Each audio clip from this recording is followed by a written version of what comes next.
Yes, good evening, class. What have we been doing in the last class? We had been studying about the contribution of Immanuel Kant, and we said you need to know 2-3 things about him as an important philosopher. So, one was that he said that we do not need God for ethics. We also do not need to measure the consequences for ethics. What we need is reason alone. All right, if we reason, if we think hard enough, we'll be able to discover principles of ethics. And he also said that there are two kinds of duties. One is a hypothetical duty. This is the kind of duty that you do when you want something, such as you are studying because you want to clear this examination. And then there is a category, it's a hypothetical imperative. And then there is a categorical imperative where it has to be done under all circumstances. So you should be speaking the truth. You should not be hurting others. You should be compassionate. And you say, sir, why should I do that? You say, it is to be done. There's no reason why you should do that. It has to be done under all circumstances. Isn't it? Then he gave a few principles how to decide morality or ethicality of an action. As we said that one was the universality principle, where we said that if your action can be made into a universal moral rule, then it is a moral action. If it cannot be made into a universal moral rule, then it is often used as a logic sometimes to say that why somebody who's very harmless jokingly shouts, there is a bomb in the plane. Why should he be sent to jail? Why he should not? So you'll see sometimes that if you shout bomb in a plane or anything like that, don't do it. But if you make some sounds like that, you will see that you will be prosecuted, you'll be sent to jail, you'll be punished for it. It is not the case that they will check you and then they'll find, oh, there's no bomb and they'll leave you. Why? On the simple logic that if more and more people shouted, there's a bomb in the plane, will the world become a better place or a worse place? Clearly, plane travel will become a lot more troublesome. Then we said equality principle, that all moral rules that you make must be equally applicable to all, including ourselves also. Isn't it? And we also said that humanity first principles, humans have to be treated as an end in themselves and not as a means. So therefore human welfare is a sadhya, it cannot be a sadhan. The human cannot be a sadhan, isn't it? So we discovered this. We also discussed role of religion in formulating ethics, isn't it? We said that religion is a primitive source of ethics. Why do we? But then when we base religion or ethics on religion, what are some problems? So it is often known as the Euthyphro problem, as we discussed, that when we see that the Euthyphro problem, where when God depends on ethics and when ethics depends on gods, both create problems. We said that when God depends on ethics, then he becomes a limited God. But by that very definition of God, a limited God is not acceptable. Isn't it? God is somebody who's infinite. God is said to be Anant. Right? God is infinite. And you have a limited God, not acceptable. Then if God is dependent on it is not acceptable to theistic persons. And if ethics depends on God, then there is no possibility of secular morality, which means modern secular constitutions are not possible if you believe that ethics depends on God, because then, isn't it? As you see, it also creates several other problems as to if I want to be ethical, which God to follow. And within the followers of the same God, there are differences across all religions. Within the same followers, it also feeds into religious extremism, fanaticism, and fundamentalism, and often may lead to acts of terrorism, as it has been happening. All major acts of terrorism, least of all, there will be a fight against. Of course, acts of terrorism have happened in past history for just two causes. One is the cause of national freedom, and the second, the cause of national freedom, and the second is religious identity. These are the two known acts of terrorism that have happened. Coming to terrorism, what is the purpose of terrorism? Anyone?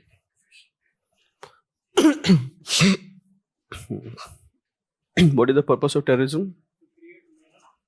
To create mayhem. They enjoy chaos. Okay. Anybody else? Yes, young lady. Why do you think terrorists kill people? just to impose that they're superior, to establish monopoly of an idea. Very good. To establish their will over others. But these terrorists are often fringe groups, very small, to create fear, not so much. The purpose of, and you will see that in acts of terrorism, people will be willing to even sacrifice their life. You know? So what is so important that somebody is willing to say, if they wanted to create fear, why give your own life? Then you are gone. Nobody's afraid of you. Right? Not even to create a monopoly, but if you see, one of the key purposes or only purposes of terrorism will be to send a message. This message can be anything. Terrorists, they see violence. Do they see violence as the end in itself? No, they see violence as a necessary means, which is why you will tell them that some people of your own community, clan, religion, etc. are killed. They say that is an unfortunate. So they see as a necessary, you know, violence as a necessary tool. But when was the world's first suicide bombing happen? Not very far away. You're in the Indian subcontinent. Yes. So it's not, don't think of Palestine or any other place. Done by the LTT against the Indian Prime Minister Sri Rajiv Gandhi. You know, for the cause of, what cause?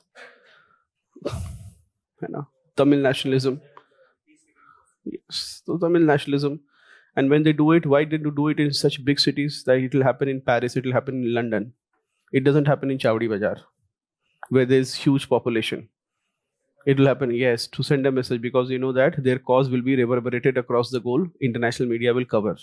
You'll go to some very very populated places such as Bengal. It's too crowded. I mean, some aspirants who went there as officers. So people from Eastern UP, I remember one IS officer, he came and he said, sir, it's Bengal is in a very poor condition. I said, you are coming from Eastern UP. How bad can it get? मतलब तुम खुद पाताल लोक से हो, है ना, तुम क्या कंप्लेन कर रहे हो बंगाल के लिए? बोले नहीं सर, इन आवर मतलब एज ए कलेक्टर में तो in at least in right from Allahabad and eastwards, hospital will have maybe on one bed you will have two patients, three patients, right? And some people will be on the floor. But in Bengal, things are so bad that you can't simply walk because all patients are just lying on the floor. It looks like some fiction movie. It looks like some apocalypse. So first time, it's not that I'm very fancy or have lived in very good places all my life. Most of my life I've lived in Eastern Uttar Pradesh, but Bengal was a very different experience. It looks like the penury of Bengal, which we read in Bengal famine. Now it all starts to make sense to me. The condition of government hospital is such that if the size of the problem is so huge that I don't think anything can be done. The number of poor pay, and they cannot have money to afford private healthcare, so they are dependent on government, and it's mayhem. You cannot walk into the hospital. It's so bad, isn't it? So you'll not see any bomb blast happening there because they feel that if the poor die, nobody is going to cover it, right? But if rich people die, or in major cities or capitals of the world, then some action will be taken, isn't it? So he said that these are some tools or dimensions of ethics that you would be using to, these dimension of ethics you'll be using to find what is ethical to do in certain situations, in case studies, all right, as well as the theoretical part. We also have to do one more thing, that is virtue ethics.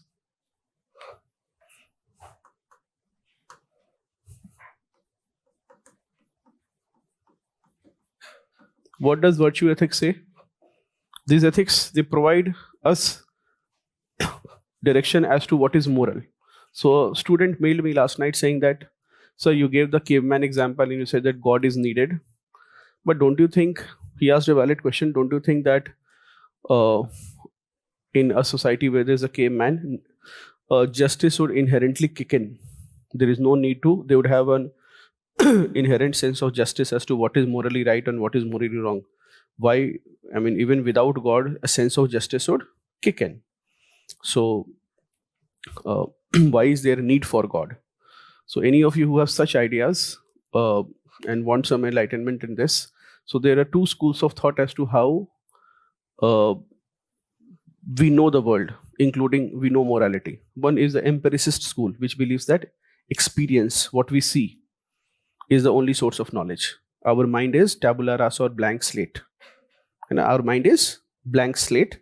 We know nothing. When we see the world, we acquire everything. And our ideas of morality, etc., are also acquired when we interact with the world. So those are empiricists. And then there are rationalists. Rationalists believe that all our knowledge is inside the brain at birth itself. All our knowledge is in the, it's not that we acquire, we merely discover the external world as we go through it. So they give the very famous example that just like the drop contains the ocean, similarly, our minds, you say, how can so much experience? He said, just like the drop contains the ocean, or even better, the seed contains the tree.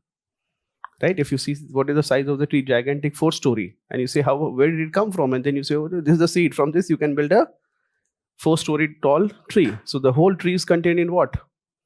In that seed, just like the future cabinet secretary and election commissioners are contained in you. You do not know it yet.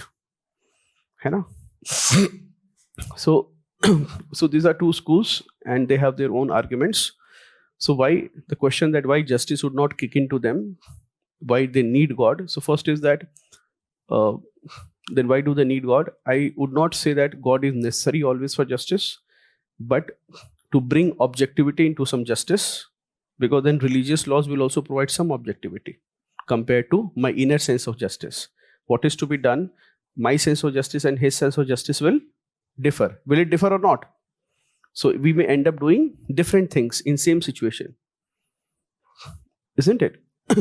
If there is a vehicle which hits a person who pedestrian, my sense of justice and people are beating up the driver.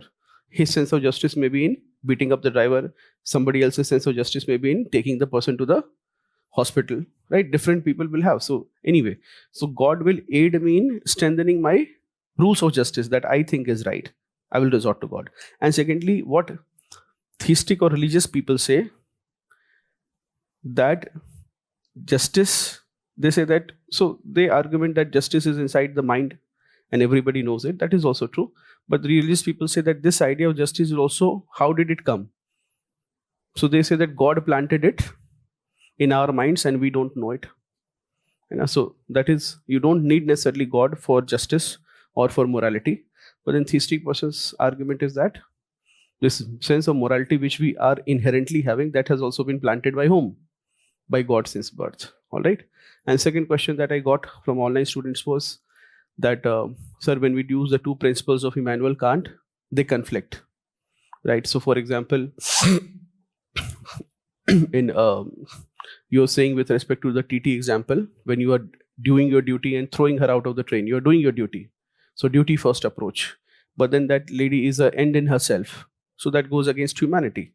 So I told you in the first limitations of ethics, which I think I have repeated, that ethics does not offer one answer. It may offer many answers depending on the various principles that we apply. Also, ethics is not a perfect science. What is a science?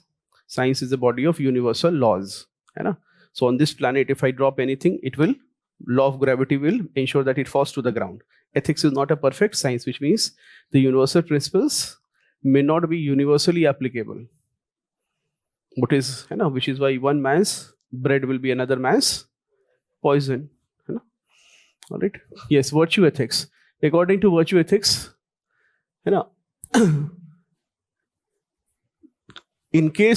according to virtue ethics, in case of a moral dilemma or an ethical dilemma, that act is moral which a virtuous person, which a guni person, which a virtuous person would do in similar circumstance.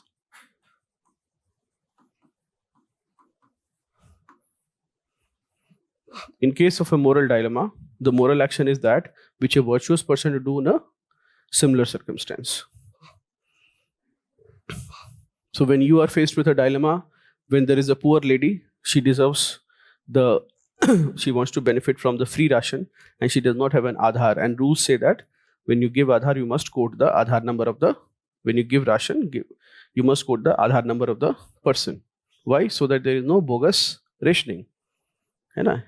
If I give sweets to this young man in this class and say that you distribute to everyone, in 5 minutes, if I'm not watching, he may just consume the sweets himself and say ki sabko baant diya. But if asked Yunis Aadhaar number, he will have a trouble. If that is verified, right? So in such a case, what would you do? You can apply several approaches. Duty approach will say, do your duty. Don't give to anyone who does not have documents. Or you may have a consequentialist approach that this policy is brought for the benefit of the poor, and what good is all these rules if the lady is not able to get ration, which is why we have this policy in the first place. Virtue ethics will say that in such case, if you do not know what to do, think of what Mahatma Gandhi would do. So this will refer to, for example, Gandhi's talisman is an example. What Mahatma Gandhi would do, what your role models would do, whom you consider as virtuous. Virtue ethics, if you see, therefore, it ignores context. If you say, it both ignores context and consequences. It is not saying that be guided by the context. It simply says, find out what Gandhi would say. It ignores both context and consequences. Will it lead to absolute morality or relative morality? Yes, it makes morality relative, which will have its own challenges. It makes morality relative. Relative. This morality is what? It makes morality relative. It will be contingent on the virtuous person. It will depend on the virtuous. Makes morality relative, dependent on the virtuous person. If you see, therefore, the focus of virtue ethics is the focus is on character building. How should your character be? Like the great men, like virtuous men, like Swami Vivekananda, like Raja Ram Mohan Roy, like Mahatma Gandhi, like great persons, like Abraham Lincoln. Virtue ethics concerns the whole of life, not just one part, but it concerns the whole of life rather than a particular instance.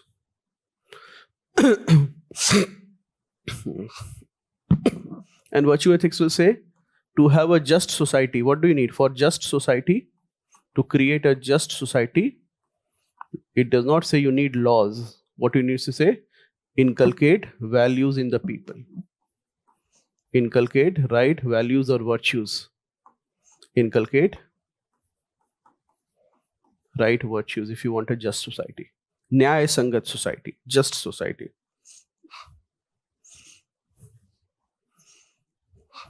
Isn't it? It will have its own problems.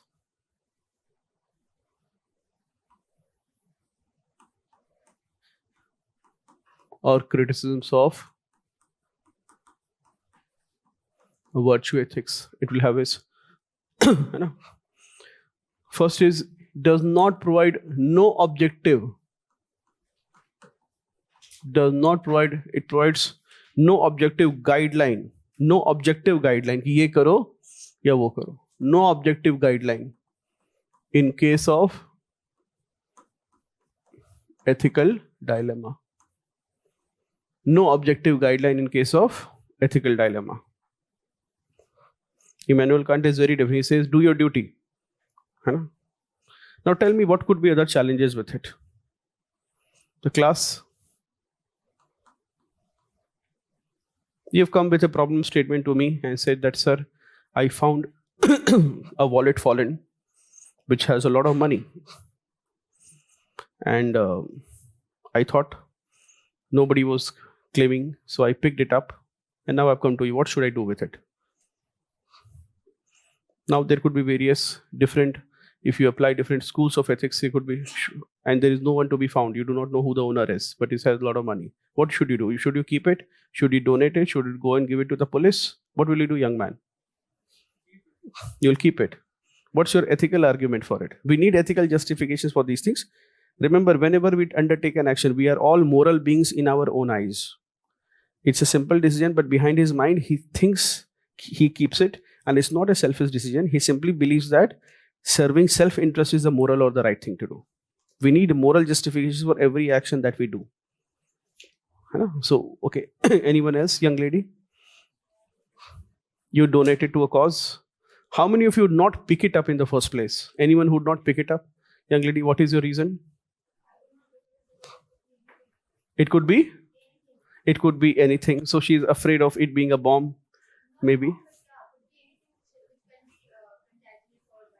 Okay, so she's worried of she's afraid of having a harm because of picking it up.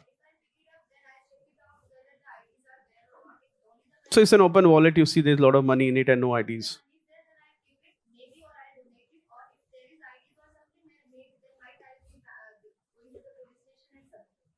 Yes. So you come to me with this dilemma to this young lady, and she says that if you give it to the police will simply keep it. So you keeping it versus the police keeping it is the same matter. What would you do, lady? Why you would not pick it up? Okay. Fair enough. And I tell you that, okay, when you do not pick it up, and therefore what happens is someone else picks it up, and then he sees that, okay, there's a lot of money. So philosophers have argued that somebody else picks it up. They see a lot of money, and they use that money to buy a rampuri. Chaku, a knife. They buy a knife out of it. And next day you hear that they used a knife to commit a murder. So a lot of people argue that on these grounds, this is a symbolic argument that philosophers have given. It's not my example, philosophers have given, and therefore they say that its consequences could be, if you keep it and you have good intentions in mind, then you know the consequences are good, versus the consequences could be varied, isn't it? So some consequentialists argue that you should have picked it up. A very simple question like this. Now think of it. If this question you come, I could give a Immanuel Kant's approach, saying that can people picking up wallets and keeping it to themselves, can it be made into a universal law? Can we put it out that if you found anything unclaimed, keep it as yours? Can we make it into law? So you may say that, okay. So Immanuel Kant has a position. He said, no, we cannot have it as universal law. Depositing it to the police, probably a universal law. It can be made that if unclaimed object is there, inform the authorities or the police. But when it comes to virtue ethics, a consequentialist will argue that if you are going to donate it and make some people happy, the consequences are good. So therefore you may keep it and use it wisely. But virtue ethics, if you come to me and say, how can we apply? I say, what Swami Vivekananda would have done, or Raja Ram Mohan Roy would have done, or Ishwar Chandra Vidyaswamy, moral persons would have done. Now the problem is that you will need a lot of thinking capacity कि यार करते क्या वो. Gandhi ji police station जाते कि उसको सेवाग्राम में दान कर देते. You have to think. So this is one more problem. ठीक है? Among other problems, first is that no objective guidelines in the case.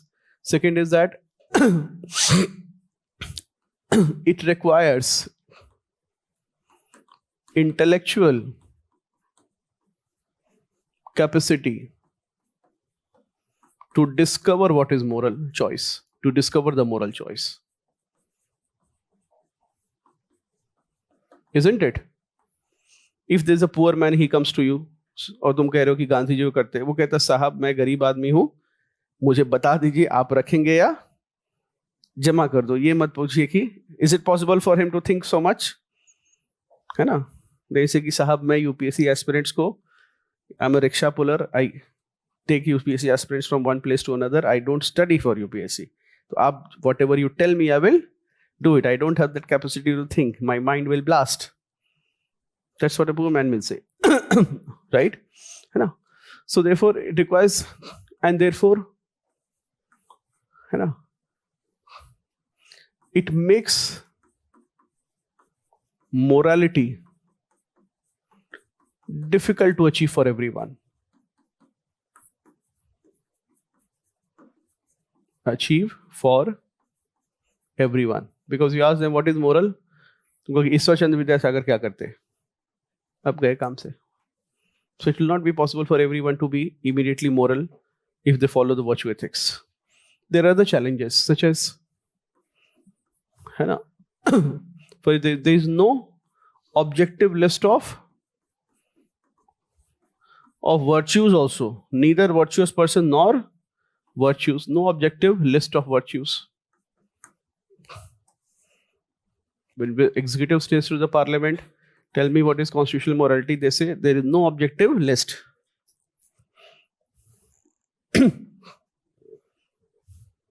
No agreement on what virtues are. And second is virtues change, है ना, depending on context. As you said, the famous quotation that one man's bread is another man's poison. Virtues change depending on context. For example, you have a friend who's very brave. It is good if he is soldier, right? Very good quality is brave. से sir मेरा दोस्त बहुत बहादुर है, 4 लोगों से लड़ के आया है. क्यों? एक गाड़ी वाले ने उसकी बाइक टच कर दी थी. Not good quality. Then braveness is a virtue itself, not good.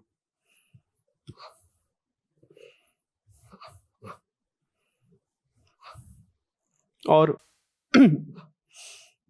if you see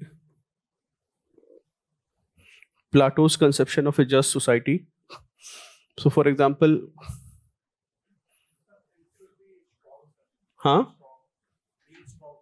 being strong. You need braveness to engage in road rage also. Some of you will quietly come away ki, but even being strong is a virtue when you are using it for good, such as defending someone. Right? When you're defending your nation or your friend, being strong is a virtue. Right? But being strong becomes a vice if it is a criminal element. Not a good. Isn't it? Or in Plato's conception of society. So Plato, you will study for the moral thinkers. Plato gave that society must be divided into 3 classes. For a just society. This is just society of Plato. He says that at top should be the kings, then the merchants and soldiers. If you want a just society, which is called a Nyaya Sangat, if you want society to be just, and they must act as per their virtues. For kings, wisdom is a virtue. What should kings seek? They should be reading more and more so that they become wiser and wiser. Isn't it? For merchants, appetite or greed. Ambani must be greedy. If he is not, he will not go up, and Adani must be greedy. Otherwise, he will not do coal mining in Australia. कहेगा यहीं पर काफी है. You will never have your...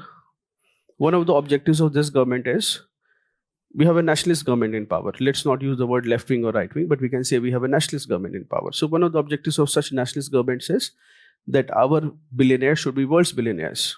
They will receive full state support when Mr. Ambani will call global leaders for marriage of their daughters. They will receive full support of the political leadership because with one stroke they have put India on the world map. Let's say, for example, all of South America does not know. They have this image of India, a certain image of India, old image of India, it's a place of snake charmers and poor people and people defecate in the open. And they have this. So any changes that happen, any impression or perception, it will be with a lag, right? So with one stroke, you said that no, there are many rich people in India.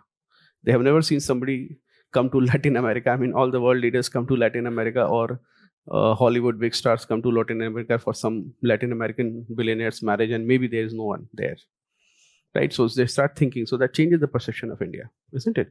So for Adani, it's very important that if for the merchant class, if they do not have appetite or greed, according to Plato, they must have appetite or greed. Otherwise, वो संतुष्टि में बैठे रहेंगे, and then the business will not grow.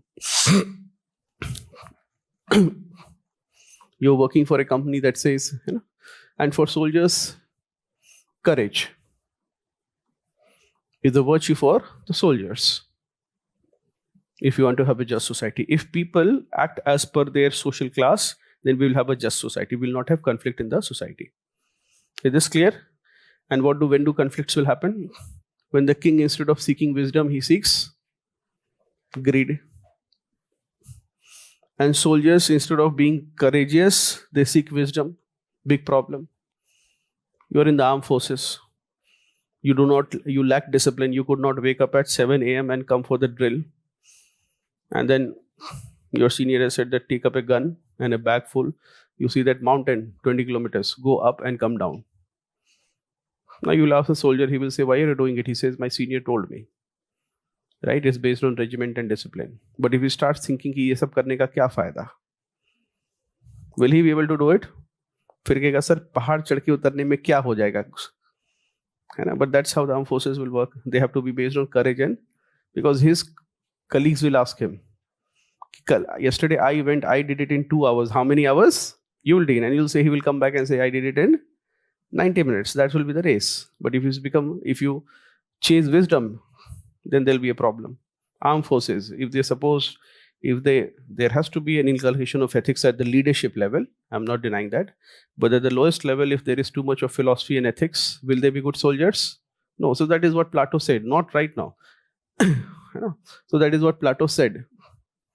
That if you want to have, so people must follow. So therefore, what happens is one man's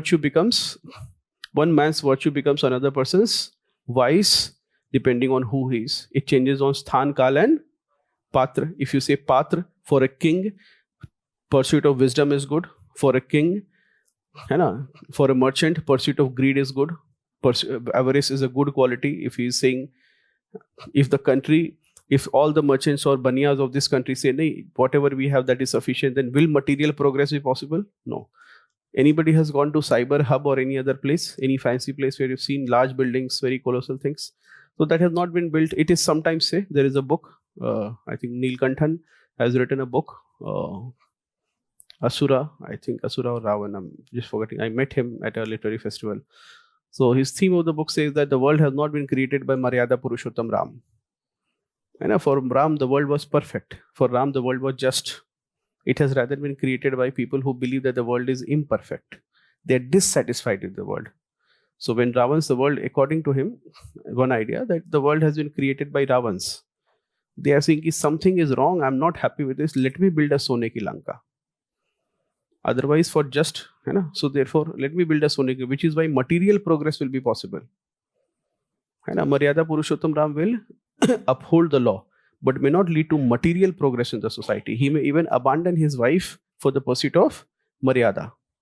Right? But it is Ravans who will make material progress possible. That inherent human instinct of greed makes what leads to further creation, and so therefore you see sthan, kal, patra, these virtues change, and that is a problem, isn't it? Then you have the final argument. You can say that even the last argument, you can say that even actions of moral persons,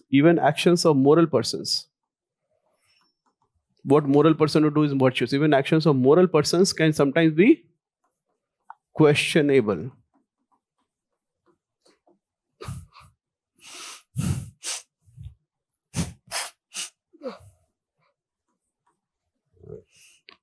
So, for example, Thomas Jefferson, founding father of America, was known to keep plenty of slaves.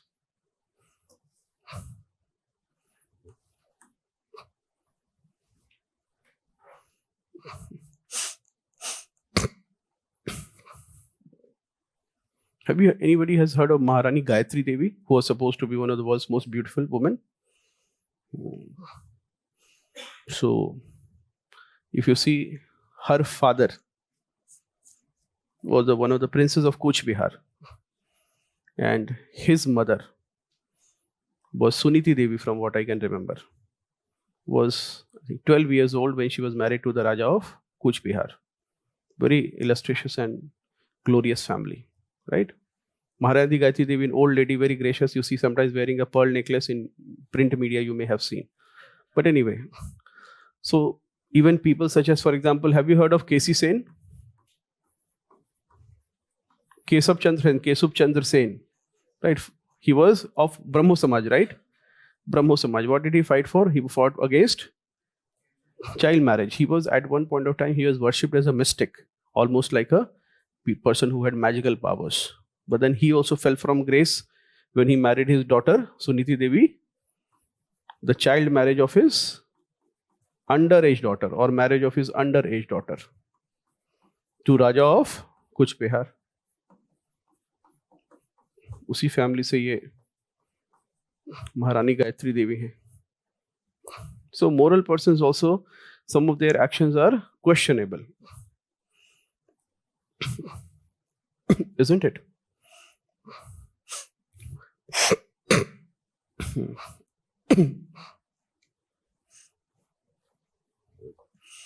Then we have another source of ethics, intuition.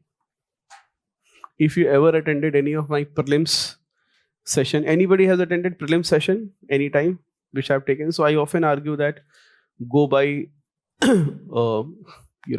intuition.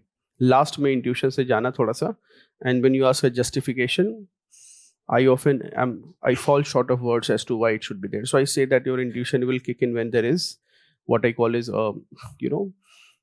it is based on a lot of long-term memory. It's a subconscious mind. So another source of ethics is intuition as opposed to reason. I've given you a question also in the test. What is the question? Okay, I've given you a test. Difference between moral intuition and moral reasoning. So reasoning, everybody understands what is reasoning. If you see moral intuition, what is intuition? Did you sometimes have an intuition that you're not safe and you immediately escaped from the place? Yes or no? Were you able to give a reason as to why you felt it?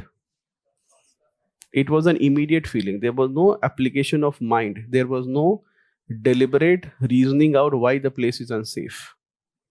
Right? It was your intuition, what is sometimes often called as gut feeling. Intuition is not exactly a gut feeling, but without a deliberate reasoning process, you suddenly have that immediate instinctive feeling and you took a certain action. And those intuitions may have saved you sometime. Sometimes you may say that, sir, it was a dangerous place and my animal instincts told me that this person is dangerous and I decided not to get into a fight with him. Animal instincts are based on, they tell you whether to fight or whether to flee, right? Fight or flight. Isn't it? So you say that, sir, my animal instincts told me to escape. Isn't it? So basically moral intuition is it is an immediate moral intuition, or you write in paragraphs if you want. While moral intuition is an immediate feeling, moral intuition is an immediate feeling of right and wrong, is an immediate feeling of right and wrong. Moral reasoning is a deliberative. Moral reasoning is deliberative, logical process of evaluating right and wrong.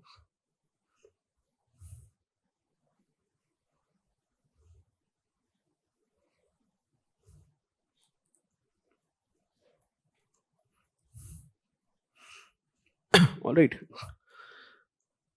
Moral intuition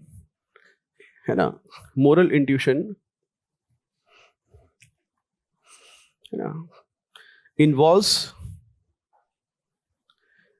the subconscious or unconscious mind,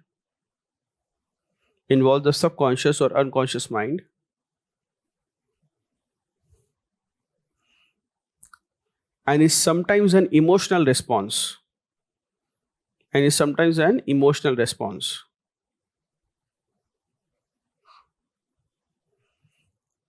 Moral reasoning involves the conscious and reflective mind. The thinking, conscious and reflective mind.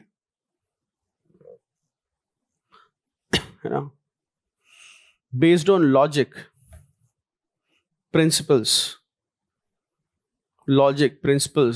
and ethical theories.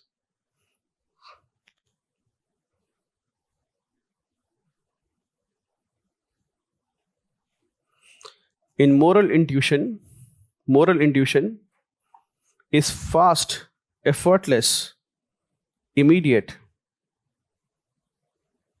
Moral intuition is fast, effortless, immediate. Moral reasoning is slow and requires effort.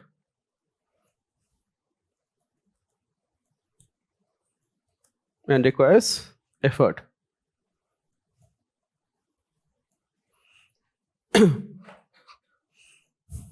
Right.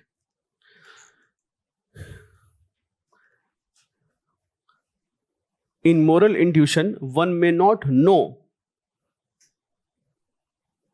why they made that choice. One may not know why they made that choice.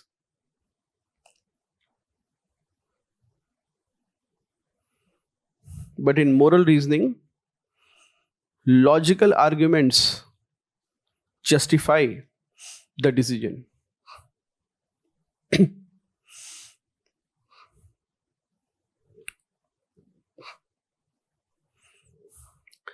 Moral intuition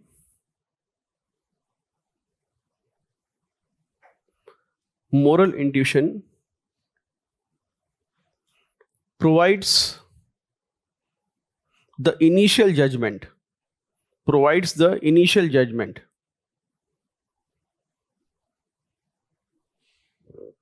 Even before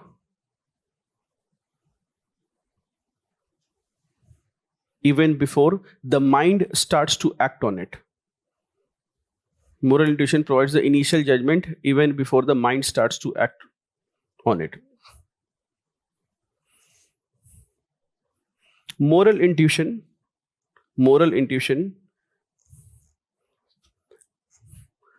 develops through you can say social conditioning. Moral intuition under moral intuition itself, you write moral intuition develops through social conditioning, previous experiences and learnings. Develops through social conditioning. Previous experiences and learning. While moral reasoning develops through critical thinking. Moral reasoning develops through critical thinking and study of moral philosophy. Critical thinking, study of moral philosophy.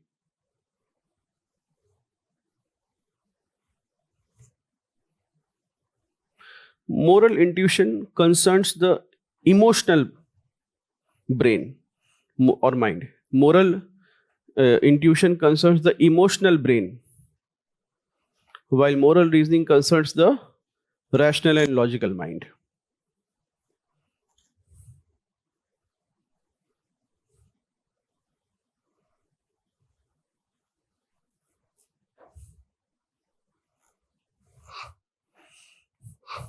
Isn't it? You can always have, in several cases, you will see that our moral judgments are. Now, should you go by moral intuition or should you go by moral reasoning?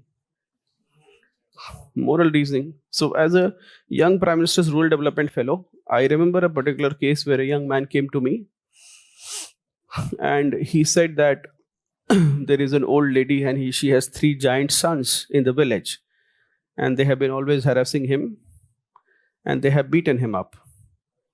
All right. So, as a young person who had just moved from Delhi into the chaos of Delhi to the hinterlands of rural India, where there are so many things to learn, I was almost like the ear of the district collector. So, I simply went to the collector without thinking much because I felt that this man had been wronged. And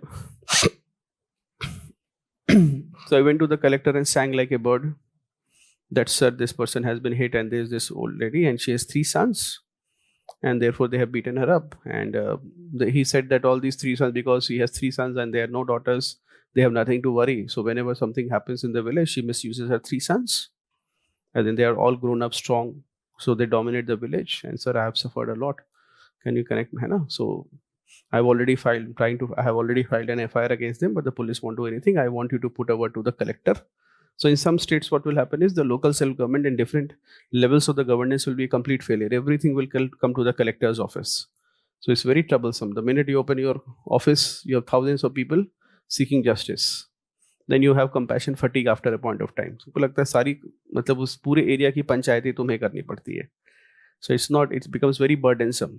You feel that not in states like Kerala, where even if your tap is not having water, it will be solved at a local level. The local governing institutions are very strong there.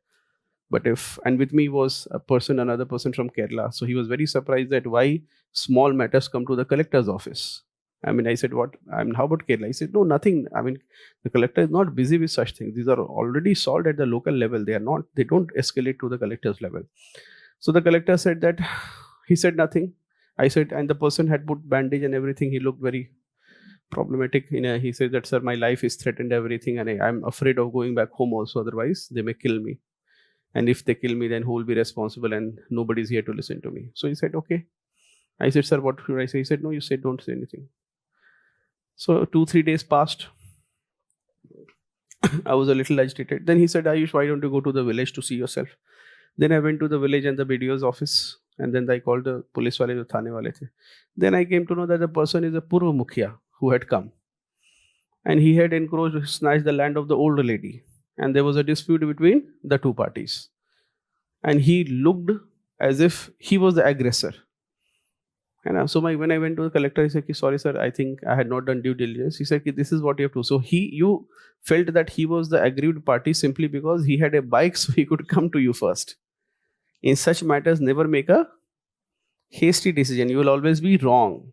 And if you have to save your job, naukri bachani hai, then you will do your own due diligence. You won't listen to what people have to say. Otherwise, you will lose your job. Because in my position, I'm a collector. I'm almost like the government of India for this place. What I write is the government, sarkar. And it is also said that IAS officers, they are sarkar. But once they have written something, then it is a final thing. That's the government's position. And people won't overturn it. So I have to be very careful with what is happening.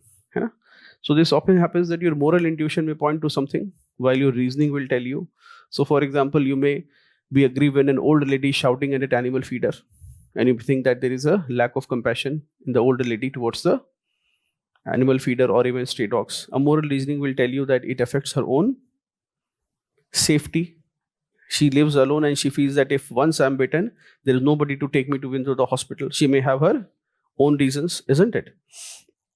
Or if you think, as we discussed in the Heinz dilemma, or this, whether he should steal to buy medicines for his dying wife, then your moral intuition may say that there is nothing wrong with it, because an instinctive feeling will tell you that what is the right thing to do, to steal, because somebody's life is at stake. But a moral reasoning will tell you that such actions cannot be allowed or cannot be permitted. Or in the TT incident, your moral instincts will tell you that the woman is wretched and poor and needs help from the state, and the TT must take no action to alight her from the train.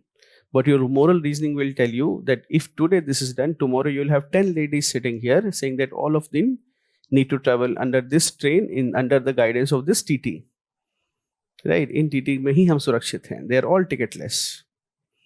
You can try it sometimes when you give alms to poor people on a railway station or a bus stand. You will give it to one person, suddenly 10 will come. Right? You may have this. So this is, or even you can also think of, 3 principles kar lo. Write this doctrine. 1. Doctrine of slippery slope.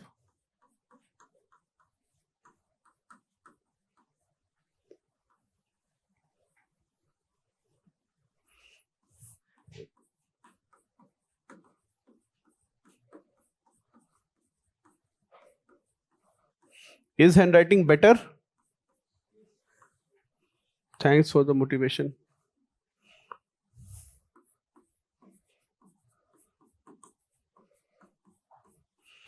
This will be all a part of your case study toolkit. You put CST, When you're giving an argument, don't say that don't start verbally arguing for your case in your case study. Use some keywords, look educated. It will give you an edge over your. Some people, when they write the case studies, they will create a very complex list of actions, that first I will do this, and if he does this, then I will do this, and if he does this, then I will do this. They have written. Don't make it complex. You take a position. अपना पक्ष रखिए, है ना? When you work in the government, you have to learn how to take a position. अपना पक्ष रखिए and then keep quiet, as in the interview and in the rest of your jobs, unless you are asked. And in the case studies, you have to keep your position and then give arguments in support of it, and not get into too many sub conditions that may follow. Just sub conditions. Some people mess up their case studies. What will you do with the old lady?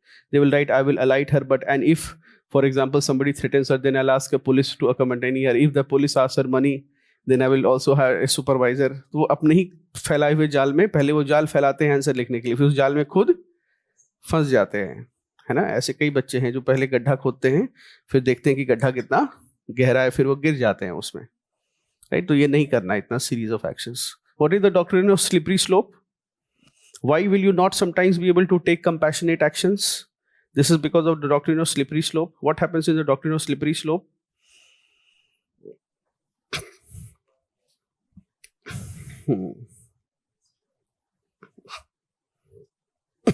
Yes. So what happens is, the doctrine of slippery slope is that, you can write down a line. The doctrine of slippery slope says that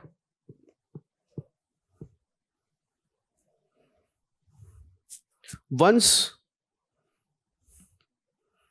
a seemingly harmless action or decision taken, seemingly harmless action or decision taken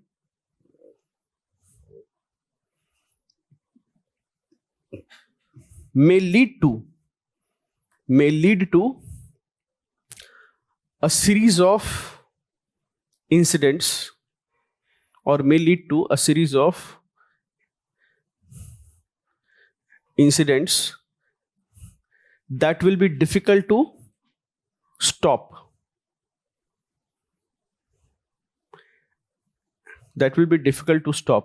And may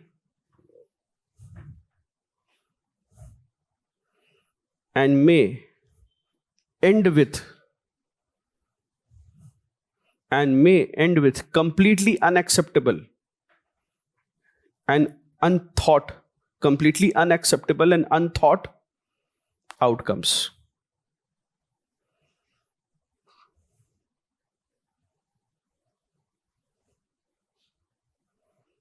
This will often happen in the government. You can think of it as, we discussed Green Revolution in the last class.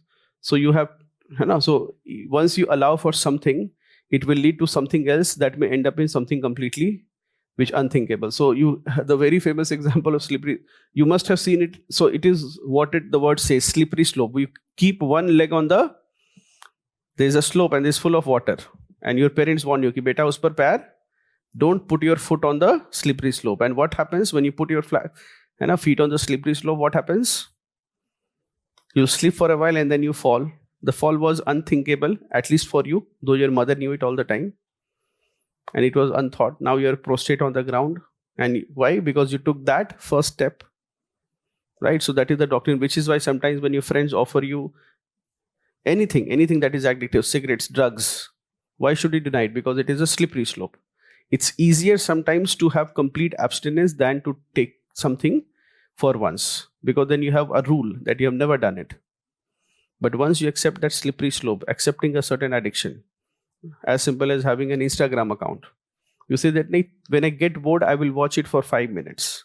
The doctrine of slippery slope says that you started watching something useful, such as there was a attitude definition or UPSC content was there. And in the end, you ended up watching why Animal was such a successful film, or why Kadapa killed Bahubali. You ended up watching something like that. Is slippery slope. All of the internet is full of that. Long back in Delhi itself, the British, when they came, they had a problem. they felt that there are too many snakes. And you must have heard that story, that when the British, yes, they gave it too many snakes in India, something unknown to them, at least not in that proportion. So they announced that if they kill the snakes and bring the body to a British official, he will be given a reward. What would be the unintended outcome of it? In few days, so what happens is people started, yes, breeding snakes so that they could be selling it for them. Then what happened is the British soon realized that this is what is happening in the market. So they decided that no more this scheme will be operated. So now suddenly all the people left the snake in the wild. All right. In any public decision, you will have unintended consequences. You are preparing for civil services, इसमें रोज यही सब होगा. मतलब any decision that you take, it will become पूर्वी फुलेरा पश्चिमी Phulera. You will have those challenges in public decision making. That any decision you take, it will have some unintended consequences which will all come to you, which is why you will have policy paralysis and bureaucracy in civil service. Then what is the doctrine of double effect?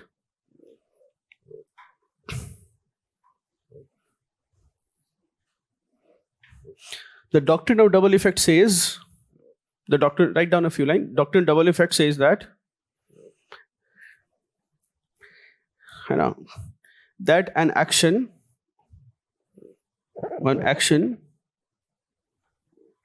which has both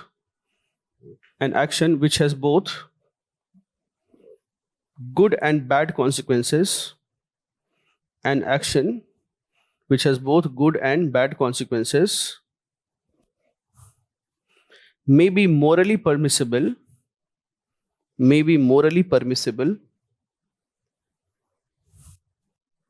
provided A,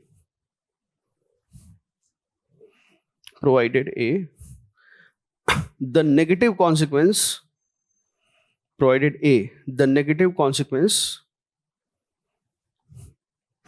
was not the actual intention or the primary intention. Negative consequence was not the primary intention. And B, negative was not the primary intention, and B, the negative outcomes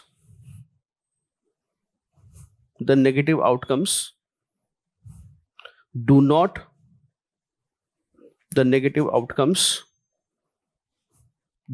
outweigh OUTWEIGH, do not outweigh the good outcomes. The doctrine of double effect, this says that.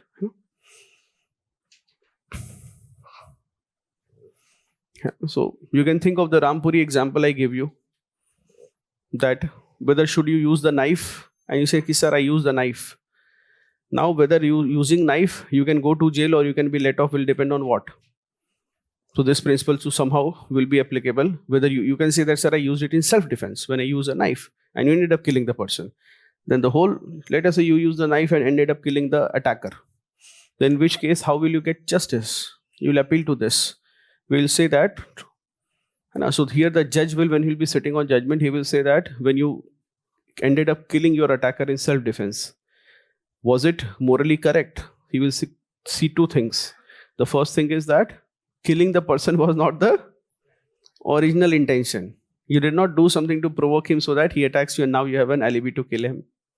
And second is that what the good outcome, that is saving your life, it must be better, its pros must be better than the negative consequence, that is the loss of another person's life. So these two conditions will be tested, and on this basis your action of killing your attacker will be decided.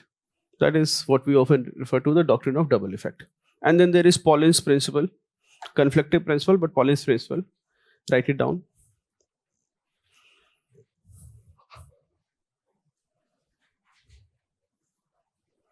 Pauline's principle says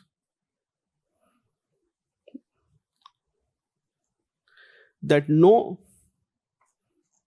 evil action can be justified. No evil action can be justified on the grounds no evil actions can be justified on the grounds that it may have good outcomes. No evil actions can be justified on the grounds that it may have good outcomes. No evil, no immoral, no wrong actions can be. So these are contradictory ideas. Now you will say, okay, sir, which principle to apply? So you will not apply the principle. You will find what you will do and then you will justify it using these words. And Pauline's principle, in the conclusion you may write, Pauline's principle says that no evil should be done, just with the idea that a good will come out of it. So, so for example, euthanasia or mercy killing, allowing people to die because they are terminally ill or there is any condition which they suffer from, and they say that I should have the right to give up my life. There will be all these principles will be applicable there. Once you allow for mercy killing of people, it is a slippery slope. At first, the applications will come where people are terminally ill. Then second, the applications will come where people are not terminally ill, or they may be terminally ill, but it is becoming unaffordable for the family to take care of them. And thirdly, you will have where young children are unable to take care of their elderly parents who are too old, and they suffer from several diseases which are not terminal but lifestyle or even diseases that people can live with. So soon you will have applications coming that my mother's or father's quality of life is not good. They cannot walk without assistance. They cannot do their daily chores without assistance, and therefore it is better to die than to live such a vegetate life. So you will have, it will both be a slippery slope also. Once you allow that, then a lot of things will become permissible, isn't it? And the Pauline's principle, it will, so if in case of doubt, so you're aware that when we often talk of atrocities against Jews or the Holocaust, you are aware that the whole German population had supported the Holocaust, which is why we said that what was unjust yesterday becomes just today, and what is just today becomes, and the whole population, they felt that yes, this is the right thing to do. There were massive support for Adolf Hitler, isn't it? But when you say that no, killing Jews is wrong, you can refer to this principle. His idea was that Jews are responsible for all of Germany's problems, and therefore if we have less of them, Germany will be more prosperous, will be better, it will be able to reclaim its old glory. That is what his idea was. But would you be able to justify on the grounds of Pauline's principle? No. No evil deed can be justified on grounds that its outcome will be good. All right. Now let us do values. You make this in your copy, otherwise you'll say कि sir ये क्यों पढ़ रहे हैं हम लोग? Some key concepts.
Functions की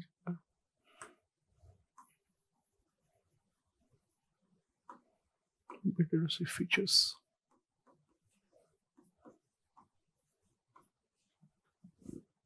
features.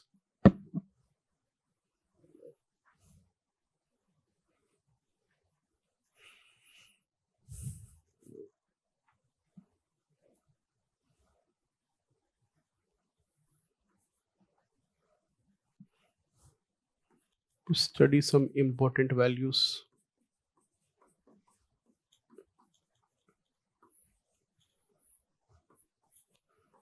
Is happiness an important value for you?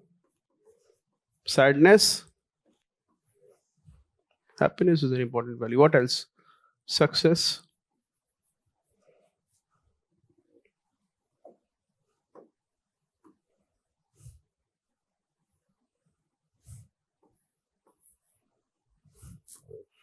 Wealth creation and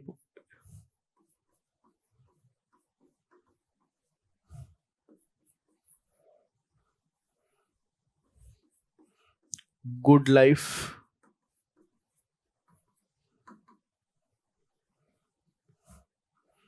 We have a question asked from good life, or also an important value. Constitutional morality, important value for our society. You'll have the similar content as happiness.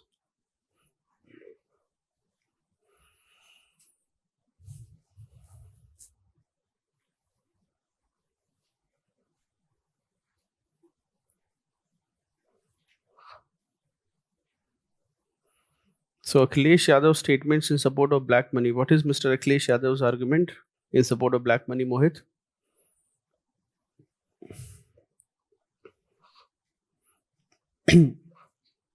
That it boosts demand. You know the answer. You've studied so much ethics now. It boosts demand in real estate. Real estate market is down because there is no black money. So therefore it is bad. Some people are saying that if Punjab they do a lot of drug control, then people will become unemployed.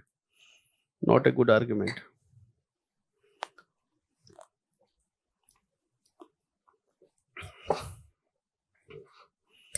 A popular leader said that if the police tightens illegal alcohol or hooch in Bihar, then so many people will lose employment.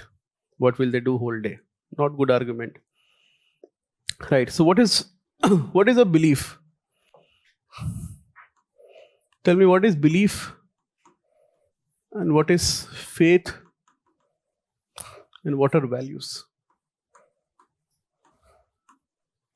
What is a belief? See, belief is an idea considered true. Belief is an idea considered true by an individual or a group. Idea considered true. True by both individual or group. It is an idea considered true by individual or a group. You believe that the earth is flat. You may believe that. Is earth flat? You're aware there is a flat earth society. They believe that. There is a conspiracy. There is a flat earth. So they believe that the earth is flat, and global conspiracy is to say that earth is a sphere. Can it be verified? Yes, you can verify it. I know. So therefore belief. It can be. You'll say, sir, my belief is that I can work very hard. Then I tell you, come to and do SFG. If you tell me to read a book and come, I will top the exam. I mean, this has happened with most students. If you have read any success stories, whether it is Natasha Goel, so after 4 attempts when she came to forum, so I also took her very seriously because she started delivering. She started doing well. So she said, sir, if you give me a book, I can read it. I'll try my best. She did not make promises, but she said, I'll try my best. So I said, okay, SFG, you do. And when she did it very well. So that's when I started paying attention. Ye to sahi mein kar le rahi hai. And then she went on to write the mains. She was in ethics class. I think one student in the whole batch. COVID year. Next, it was a post-COVID year. So she had been attending all classes. We had to shut down because of pollution in Delhi. This may happen this year also. So I'm thinking winding up the classes soon. So, but then she attended every class in the interview, everything. So ended up getting a IPS 175. Or there was another student, Prachi. So when they said ki, I think it was 2020, Shruti Sharma had just cleared the exam, so she was at the center that day, and she came bilkul aate hue ki, sir, what is the reason that people read the same books and then some people clear it and some people don't clear prelims and some people do. And so in morning that I had gotten a message from a young student, AJ, on the forum. So he said, sir, my friend wants to meet you, and I'm AJ from the forum. I've gotten 16th rank or something. I said, okay. Then I asked, usko bhi bola ki ye sabji kar lo. Khair, thik se they did it also. They did it very diligently. Targeted forest service, got 16th from not clearing prelims to getting 16th rank in forest service that year, and rank 172.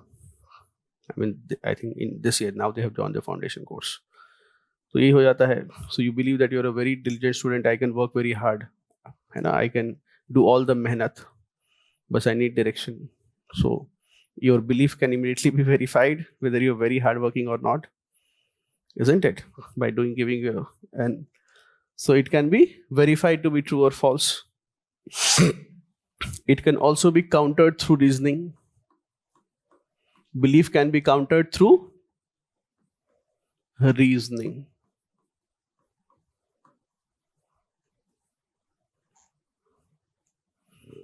Belief is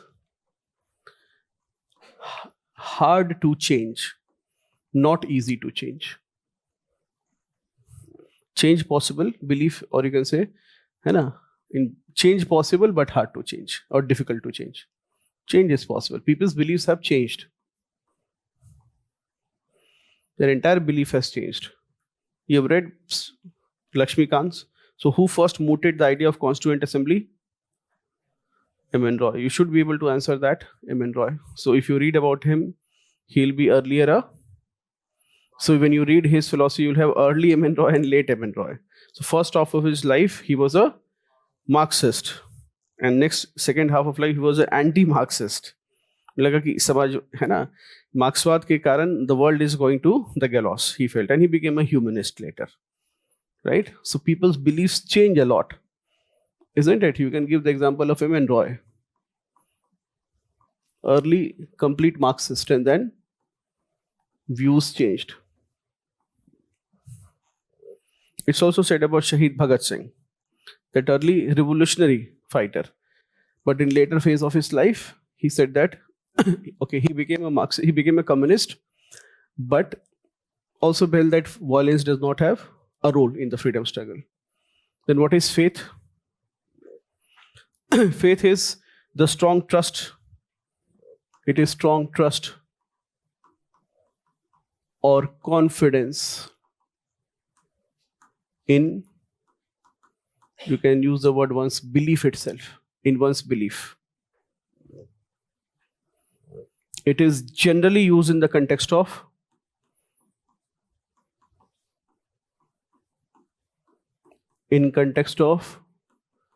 religion. Now, is it the same as belief? No, it is much deeper than belief. It is much deeper than belief, because person is almost devoted to the idea.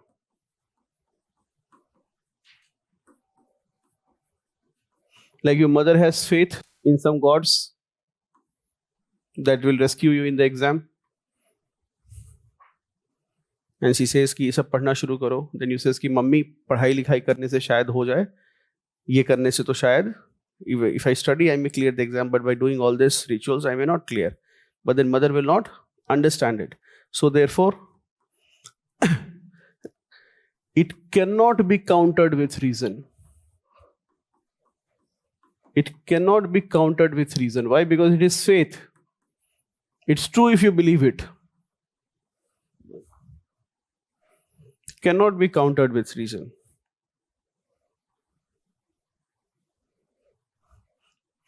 It does not, your mother says do not eat eggs on a Tuesday. You will ask, where is it written?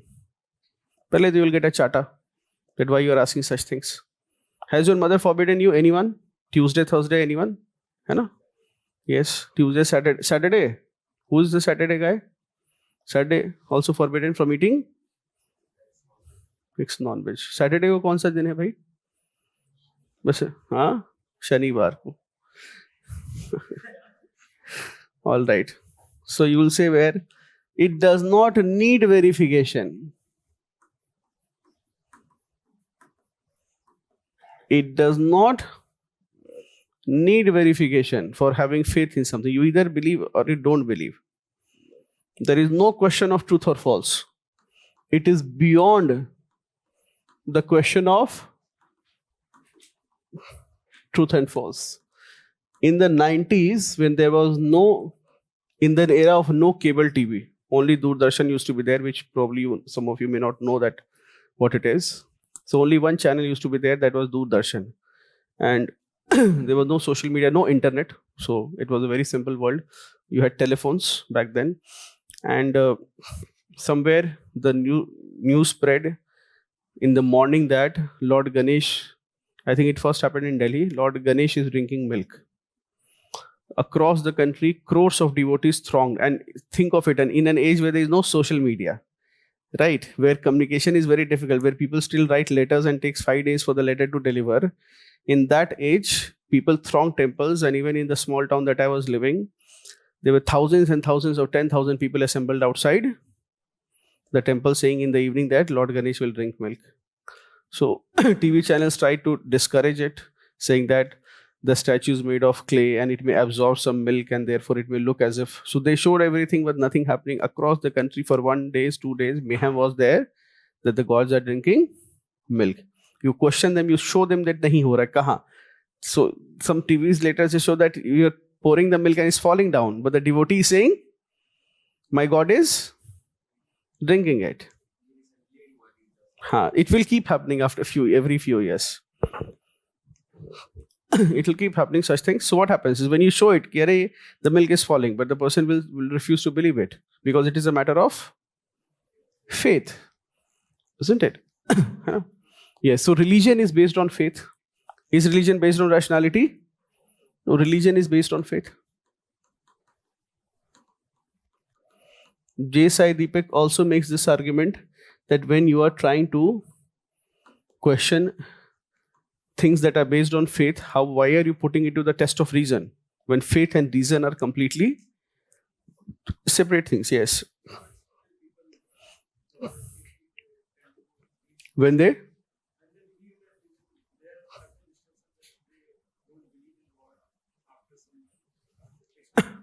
so that is why I said that it does not depend and it is difficult to change. Almost it is beyond the question, as long as that and it does not need verification.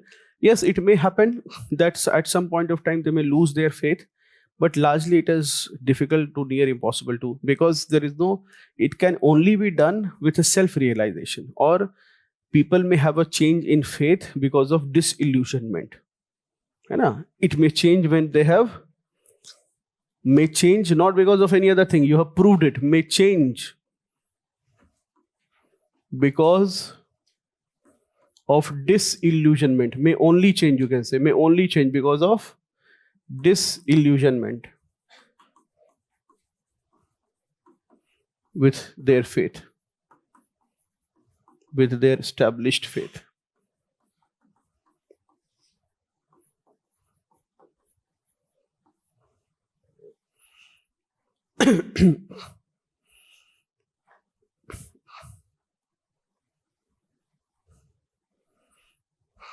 You understand? Everybody understands disillusionment. So what may happen is you have the exam tomorrow and then you haven't studied anything. You are a habitual offender. Before every exam, you visit whatever religious places are there. So you're staying in the Indra Nagar first block, you cross the road and go and worship in the Gurudwara like anything. And then next day, in the test that is held, you failed badly, not just no gods rescued you. Then what will happen? Then you will have disillusionment, moh bhang. That may happen sometimes, but largely somebody convinces you, your friend convinces you, Gary, you have all night. Instead of going to all the temples, churches, mosques, etc., what you do is you study. No matter how much logic he gives, you are not willing to understand. That is your faith. It will only challenge when you have a disillusionment. All right, and then there is values. What are values?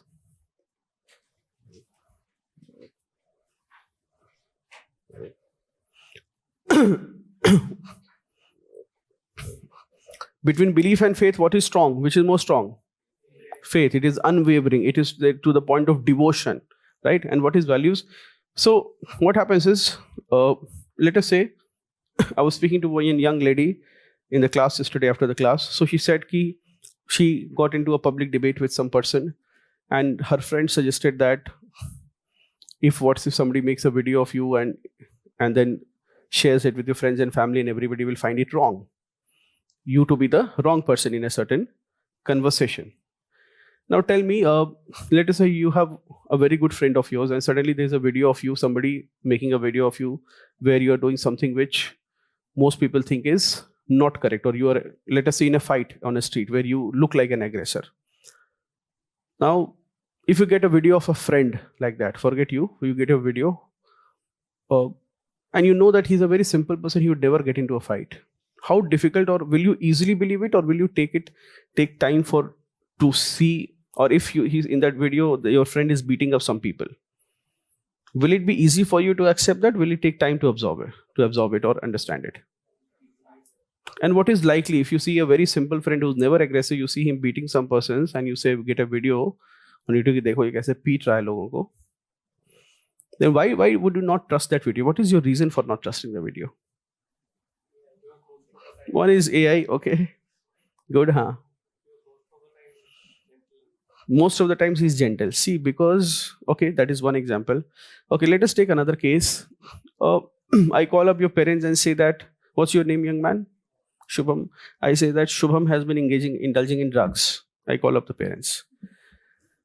All right. No, I'll not do that actually. And the way you turned red, it feels as if... No. So your parents may not believe it. Why they will not believe it? Or will they believe it? You said, I know he is such a person, you beat him black and blue. Send him to the police. Why will parents not believe it? Because they know that ye kaam. So your parents will know what you will do and what you will not do. I'm telling you one mantra for life. That whenever somebody says that I will tell your parents this and that, which you feel that, trust your parents, they know you. And they will also know what you have done and what you have not done. Why? Because it is a matter of values. Because they know that all your life you have lived with certain values, and this is what you can do. They also know ki kis had tak mera bachcha jayega. This is all the wrong that you can do, and there is a boundary which you will not cross. All right, this is what is known as your values, which parents have given to you, which you have acquired consciously or subconsciously. And a third example I'll give you. For example, even I gave you the SFG. So some of you may say, sir, why you are forcing somebody to do it like that? Now the problem is not that he has to solve. So I got calls from very senior bureaucrats and police commissioners of different places that you give the question paper to my ward. He's sitting here and he wants it. But the whole game was, I would tell them that, sir, for example, from South, a lot of police commissioners would say, but say, sir, it's not about the papers. Papers are easily available. It's not at all about it. It's about, when you're going through a negative spiral and thought process, and then you're coming at 7 a.m. and then you're doing that test, and for 1 hour you are struggling, and then you are getting a rank list, and you are struggling among thousands of aspirants, and admit it or not, you guys are invisible until you are a selected candidate. You become visible to the world once you find your name in the list. Otherwise, you're right from your chai wala, juice wala, your teachers, your mentors, for them you are invisible. And the minute you have your name in the list, you suddenly become visible to the world. Suddenly, wherever you go, everybody starts looking at you. They start knowing your name, your face, they start remembering you. Right? So that happens. What is the whole game behind it? The whole game there is that you will want to change the values of that person. Because he's been living, he's not clearing prelims for multiple years. It's not because, okay, one is that he may not be studying, that can be the case, but it's also because he has too many wrong values that are fed into his system. And what happens is, once he comes and he realizes, so what we do is, his normal is changed now. He's coming up and showing up on December 31st, not celebrating a first year, not the forum staff, not them. Their values will change over a period of 2 and 3 months. Now they will know ki itna mehnat to karna, this much hard work is a normal. So I was taking the name of rank 172, both ranks 172 and 174, so 71. Ethics student, 134 marks in ethics, and 170. So they are ethics class students only. Both of them. So he was writing this person was writing SFG till his interview result came. So his last message uska ye tha ki sir, today I have stopped writing SFG, 171 rank, IAS I'll be getting, है ना. So this one, the whole values change, because now that value of hard work, which sometimes got diluted because of college education, and that the values of discipline that's supposed to be there for achieving anything significant, that value is dilated. So you have not technically taught him anything, but you've changed his values. And that values will not change by you telling it. It will change through what is known as a process of socialization. I repeat, it is changed through a process of socialization. If you see my one talk with this rank 171, I asked him that what clicked for you. Then he said, sir, when I did not get through, I came here and I was writing and I saw the girl next to me was selected. I just googled her name and she was an IPS officer. Then I thought that, yeah, she's an IPS and she's coming at 7 a.m. writing a test, and I'm not cleared prelims, and I'm thinking that Ghaziabad se Ana, it is not possible to come from Ghaziabad. Then the way I thought changed forever. And that is when I caught the train, and that is when I wrote the mains and then the interview, and then today I'm getting IAS and rank, with a rank. So this value change is very important. For example, we have a residential academy, the whole game is nothing. Koi teaching se kuch nahi hone wala hai. Utna wo pad lenge, information dissemination, but the whole game is his values change when they see that somebody is sitting till 2 a.m. or somebody is, again, he's back at 5 a.m. Then what happens is the values that you had in your 10th class, 90% marks lane. I'm sure everybody must have had that pressure that 9 CGPA lana hai, aaye chahe nahi hai, but or 10 CGPA lana hai, and then college it's completely gone. So you have to resurrect those old values, and then once you change those values, then you don't have to do anything. They themselves will pick up and they'll get selected. So write down a few lines. Values are standards on which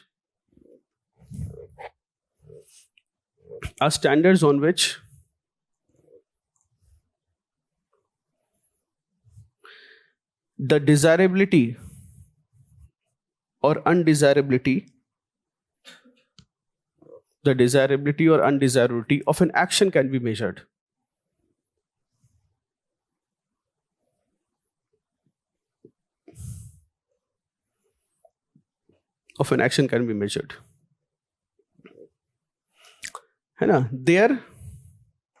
They are ideals important for a group or individual. They are ideals important for a group or individual. They are ideals important for a group or individual.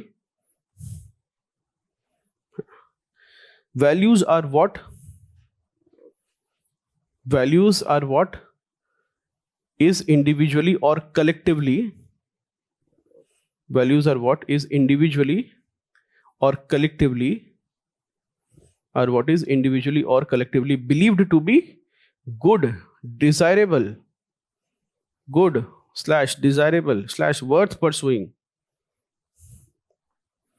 or bad, undesirable, or bad/undesirable,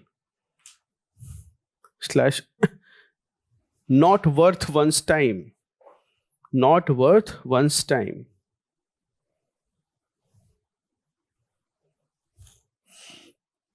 See, if you see value system.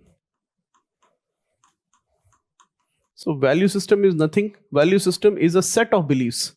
Value system refers to a set of beliefs that guides what? One's attitude. Set of beliefs that guides one's attitude. A for attitude, B for behavior. All right, attitude, behavior, choice and decisions. C for choice and decisions. All these will be determined by your values and your value system.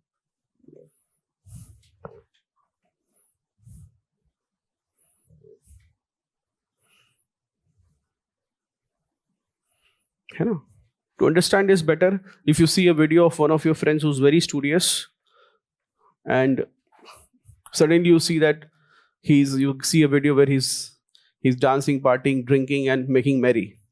Now it will be difficult for you to accept that video is true. Why? Because you know that what was his values. He always valued or admired people who are hardworking, who are committed to their goals, you know that he's not the one who will simply enjoy. He'll not, you know that even if he was put in a situation like that, he may not enjoy it because that's not according to his values. Values is also something which your parents have inculcated, and when they have sent you to Delhi, they are not banking on the law and order or the rules, and they don't even know what choices you will make on a day-to-day basis. What are they banking on? They're banking on values because they know that what they have taught you on that basis, what they have taught you is what is good and what is bad, which you have slowly acquired from them. And on that basis, you will make choices. So if I call up someone's parent and say that he's taking drugs, they will immediately almost be able to say whether you are right or not. And from their response, you will come to know that whether they were expecting it or not. Right? I'm not saying that it will always be correct, but what I'm saying is, so this is your decisions that you'll be taking on a day-to-day basis. It will be dependent on what you have seen at home, what are the values that you've inculcated at home. All right, this is what is values. Write down a few features of values. First few features of values. Values can be moral. So Shreya is saying, can we say values are secular faith of everyday life? Okay, you may want to say that. Values can be moral, amoral, or immoral. When we use values, generally we use it in the meaning the same sense as morality and ethics. There can be some moral values such as honesty, truthfulness, isn't it? Some values such as honesty, truthfulness. Can you name some moral values? Honesty, truthfulness, compassion. These are moral values. These are good to have. Amoral values, amoral, which means they have nothing to do with morality. Sometimes they are also called as aesthetic values, such as, for example, beauty. Being beautiful is a good thing. Why? Is it moral or immoral? There is nothing to do with. Or, for example, talent. There is nothing to do with morality. You have talent as a value, being talented. Or sometimes hard work. Hard work is, you say, is it moral? He is very moral creature. He works a lot hard. No, it's nothing to do with morality. Or somebody who does not work hard is immoral. Nothing to do with it. It is a aesthetic value, a moral value. And you could be having immoral values. Immoral values such as, for example, some values that people may have is caste consciousness.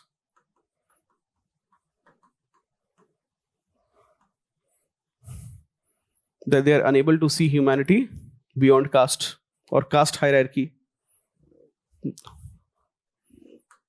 Then sometimes values could be something like seeing women as honor of the family. And that honor must be protected by killing her, which is why you will have honor killing. For Spartans, head hunting was a value. How many heads you have brought after the battle? Today, if you do something like this, then you're in trouble. It cannot be a value.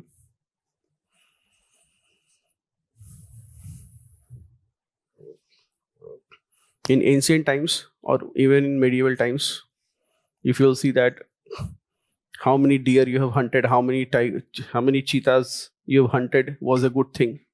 Today you go to jail if you do something like that. You cannot show that you have hunted a black buck, right?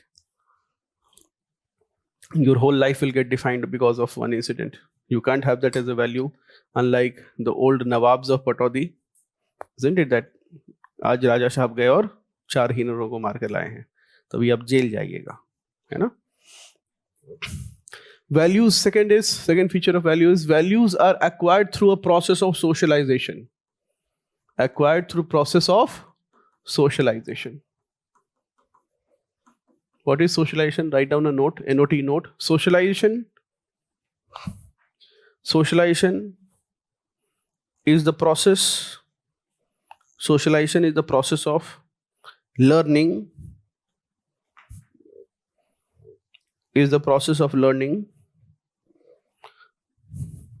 Through our interaction with. Is the process of learning through our interaction with our environment, learning with our environment, interaction with our environment, such as friends, family, such as friends, family, education institutions,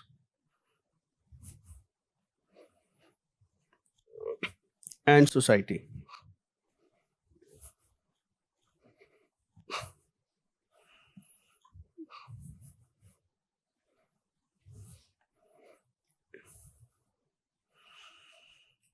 Is this clear?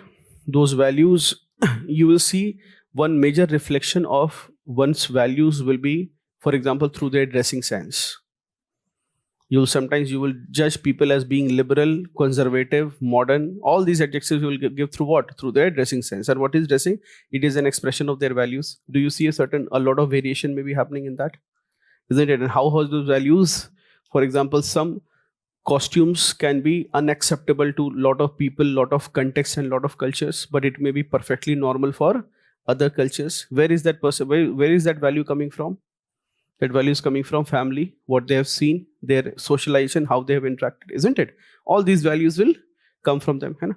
Next, you write down values can exist at conscious as well as subconscious level. Values can exist at conscious as well as subconscious level.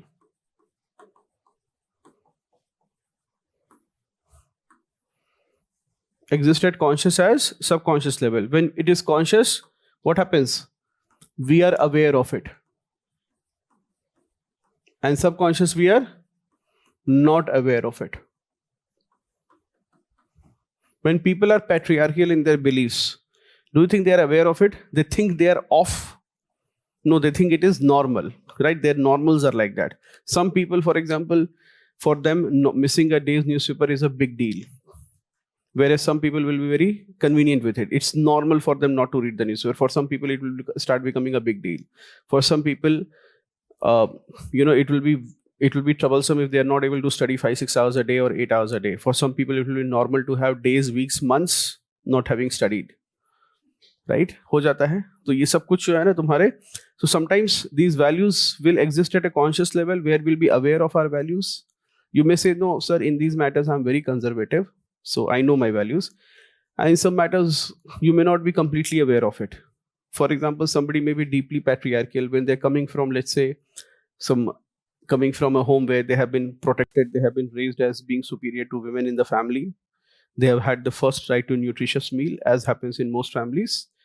As we said, that a very simple activity will be that if there is protein being cooked, such as a non-vegetarian meal, chicken or mutton or fish is being made in the family, or paneer, women will be told that leave it for the younger brother or the older brother. Chote bhai ke liye chhod do out of love, and bade bhai ke liye chhod do out of sacrifice.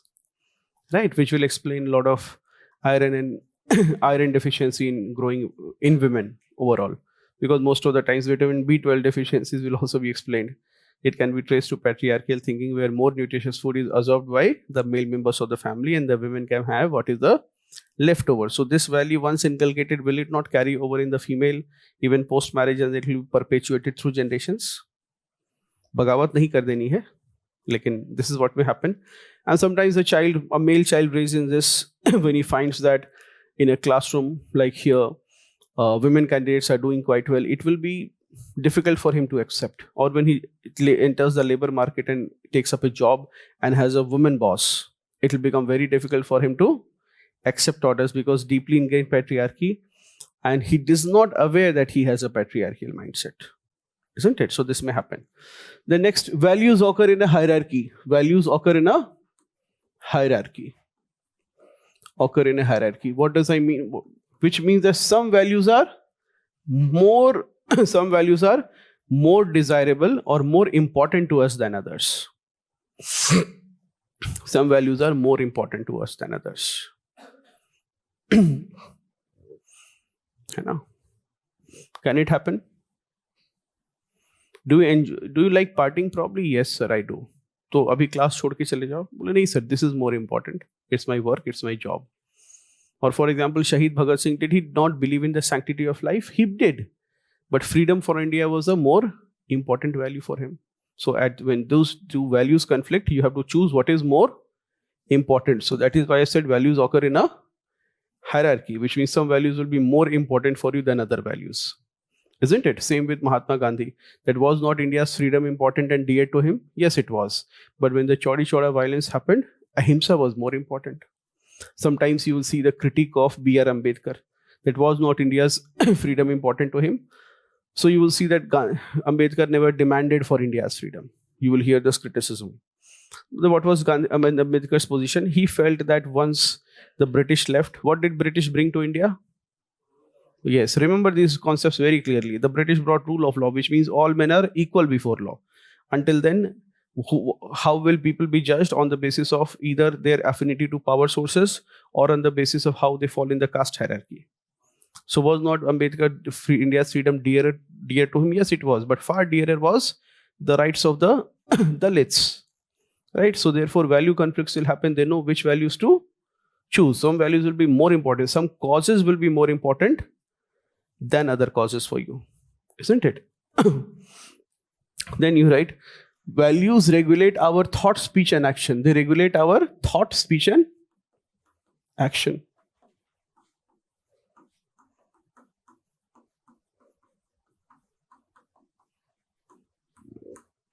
They regulate our thought, speech, and action.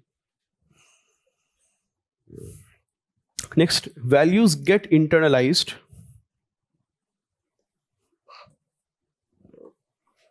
Values get internalized. Some values get internalized, become part of our personality. Values get internalized, become part of our personality, and shape our character.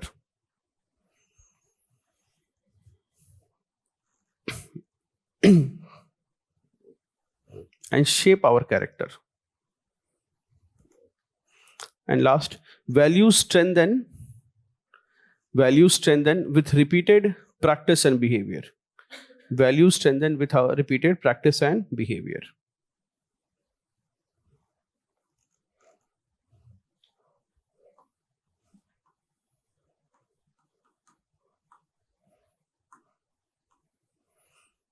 So Shreya, online student, has a question that, sir, all these social reformers, whether it is Raja Ram Mohan Roy or Ishwar Chandra Vidyasagar, so they had, these people, values, can it be independent of socialization? Like social reformers of 19th century, born in the society ridden by social evil, still their values opposed it. What is your answer to it? Yes. So in your syllabus itself, you have one. The last part is role of family is one, which and role of educational institutions in shaping values. Educational institutions in shaping values. So Shreya, education will have a role in value inculcation, and so this is what we will see. So value inculcation, first the will be family, the first level, where father, this is mother, siblings, isn't it? Wherever you get a question on values, make this diagram how value inculcation happens. The individual's values will be shaped by these things.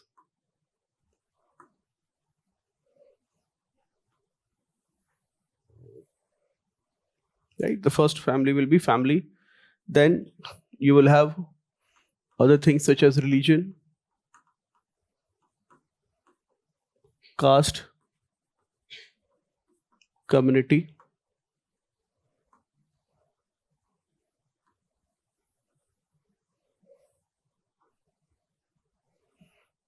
you will have educational institutions, such as, for example, teachers, peers,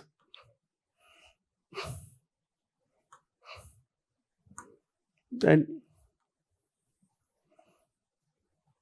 you will have workplace will inculcate values. Marketplace will inculcate values. Politics will inculcate some values. Society will inculcate some values. Isn't it? These all will inculcate values. So in Bengal at 2 o'clock, or in any communist state, you go at 2 o'clock, you will tell, I have an emergency, I need to go to the airport. Taxi wala said, it is my sleeping time. Abhi 2 baje khana khane ke baad, after 2 p.m, I need to sleep. So you will be surprised that in a lot of communist states at 2 p.m, the whole market will be shut down. No medicine shops are also open. Why? Because people need to sleep. That is the values that they have at that place. That no, after we should have a good meal and a sleep. Very slow. You said, no, I'll pay you double. He says, chalbe na. Nahi chalega. It won't work out here. And then you will have Rajendra Nagar, complete opposite. Medicine ships are saying discount also is there. 24/7 it is open. Right? And everyone is competing with each other. How long you are open, how many people are there to serve you, right? So the different places will have. So all these will give different kinds of values. They will lead to value inculcation of the individual. You will be a product of all these things. So Mohit, he said that socialize with the Britishers more. So what generally happened is, yes, all these people, the social reformers, a number of them, two things they had. One is when they got Western education by moving to Britain and London, usually to study law, they were able to benefit from Western education. And second was the language, the learning of English language opened their minds to so many political ideals that were unknown. See, both in Western philosophy as well as in Indian philosophy, you have very deep debates with respect to metaphysical elements, with the question of God, soul. In fact, in Indian philosophy, you'll have much more depth. But what was lacking in Indian philosophy was a bit of the depth of political thought. Largely, you only have, yes, you may come in if you are in the right class. A political thought was missing. If you see, that political development did not happen in the Indian thought. It was more spiritual pursuit in Indian philosophy. In Western philosophy, the political depth was also there. Those ideas of right from Thomas Paine to Montesquieu saying powers should be separate. What did Montesquieu say? Yes, separation of power. Why? Yes, to reduce, because it is, because power is something too devilish to be given to one person. It is too important a thing to be given to one person. Therefore, it must be separated into 3 organs of the state. Otherwise, if that power is concentrated in one body, then it will lead to exploitation, isn't it? Values will be given by religion also, isn't it? So some good values from religion that you may end up having, for example, from Hinduism, imparts values of dharma. Hinduism will give you values of dharma, that is righteousness, ahimsa, dharma, yes. Religion, values that you will get from religion. So I'm giving you some examples of values that we can have from religion. So dharma, Hinduism will teach you dharma, ahimsa, satya or truthfulness, Ram Raj or good governance, detachment, vairagya, detachment, karma or deeds. This is what you learn from Hinduism. In Buddhism,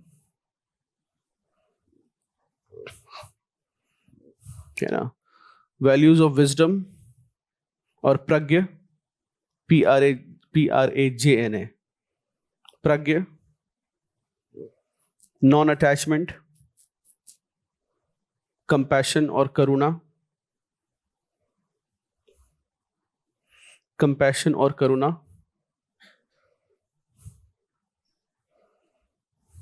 mindfulness, compassion, karuna is Hindi word, mindfulness. From Christianity, you have values of love or apeg is the word, sometimes it is used in Christian theology. Love, apeg, forgiveness. Religion, Christianity focuses on forgiveness, humility and service, humility and service, charity, etc.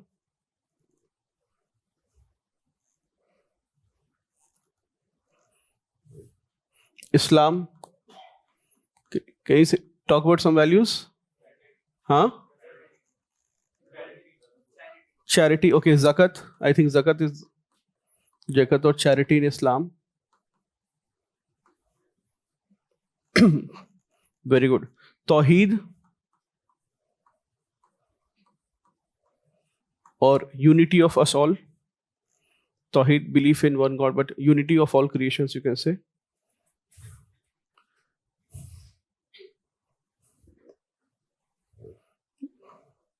Unity of all, Tawheed, or unity of all. Then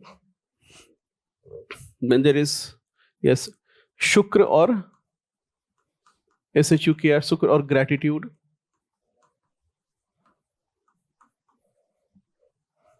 Compassion or Rahman.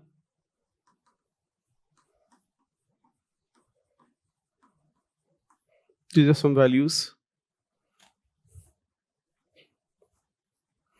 Sikhism में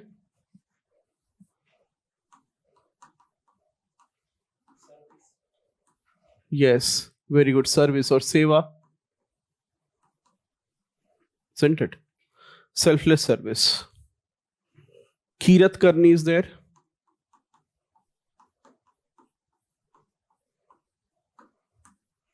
Kirat karni or honesty, earning by equality is earning through honest means. सही से काम करना, honesty. Sharing, one चकना, sharing.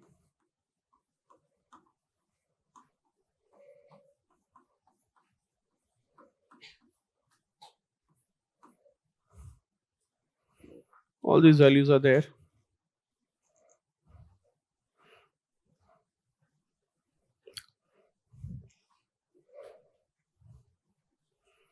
So she is asking, is there no concept of independent values? I'm not sure if independent values, see values are, I'm not sure if I understand the full question fully. As in values are, no, they are dependent on, without civilization there is no value. Values do not exist. But yes, you can say there are some values that exist independent of mankind. Such values such as truth, such as love, compassion. Love, compassion again will require an intelligent being to exist. But truth, you can say, or satya, that can be an independent value. And probably there is only one such value. That is the truth. Right, let's do some types of values. It has been asked in several state PCS, UPSC has not asked it, but UPSC is known to ask theoretical questions. Just like Daniel Goleman's model of emotional intelligence. Normally these questions were not asked, but they have asked. 2-3 साल में every 2-3 years they ask one core theoretical question. So let us do it. So Mohit said there are two schools, rationalism and empiricism in the context of, no, these schools are two schools of philosophy itself. They are not in just context of values. Empiricism and rationalism, these schools exist as in schools of philosophy as to how we know the world, including how we know morality, how we know ethics, or how we know values. Write down types of values, intrinsic values and extrinsic values. First, intrinsic values and extrinsic values. What says extrinsic values? Intrinsic values versus extrinsic values. Intrinsic values are good in themselves. Intrinsic values are good in themselves. They are good in themselves. Have their own self-worth. Intrinsic values are good in themselves, have their own self-worth. Their desirability is not dependent. Their desirability is not dependent on external validation.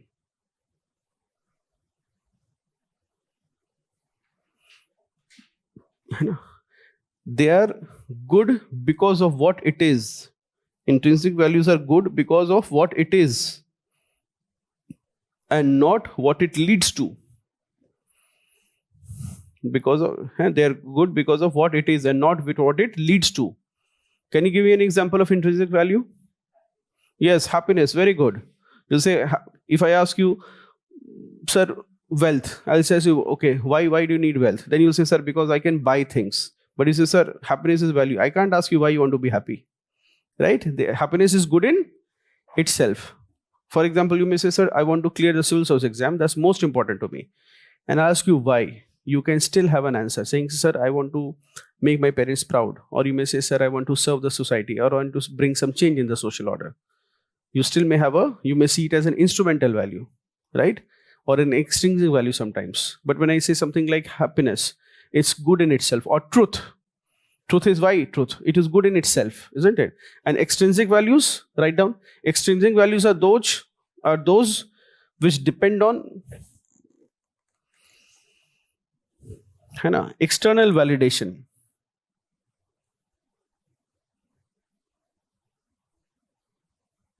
External value, its desirability depends on other values. Its desirability depends on other values.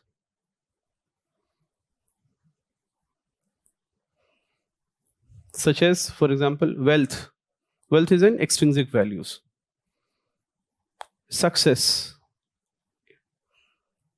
is an extrinsic value.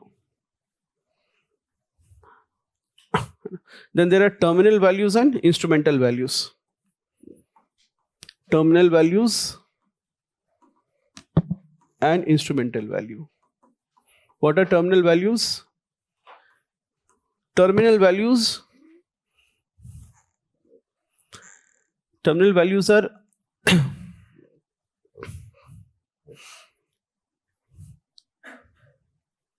they are the ultimate. Terminal values are ultimate and the final ends that one wants to achieve. Ultimate and final ends which one wants to achieve.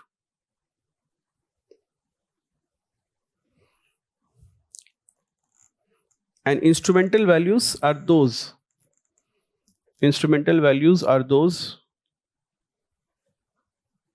which help us achieve. Instrumental values are those which help us achieve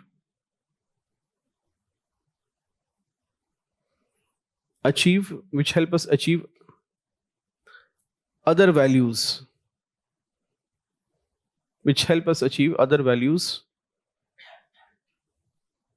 For example, hard work is an instrumental value to get success. Efficiency is not good in itself, but it is an instrumental value to achieve better productivity.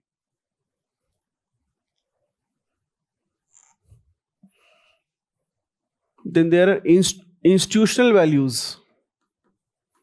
Institutional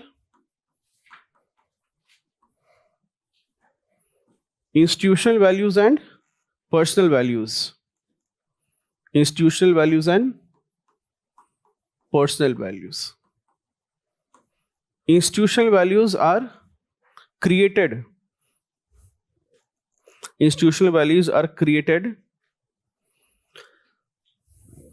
Recognized and propagated by institutions. Institutional values are created, recognized, and propagated by institutions.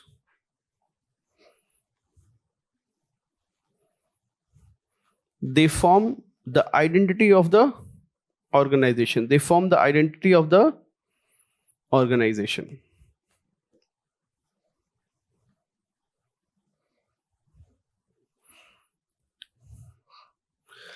Personal values are individual values.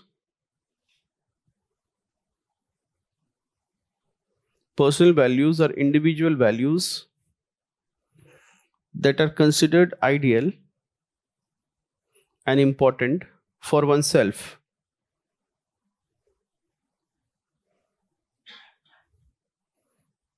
They are considered ideal and important for oneself.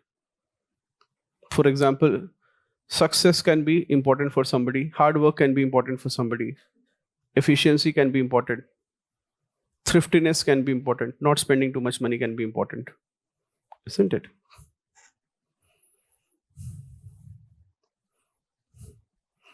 Then there are universal values. What are universal values? The universal values are those where there is unanimous agreement. Where there is unanimous agreement. Where there is unanimous agreement about their importance. Unanimous agreement about their importance, such as sanctity of life, such as liberty, such as freedom of expression. Everybody agrees that this is important. And then there is paramount values, various types of values. There are paramount values. What are paramount values? These are above all values. Paramount values are above all values.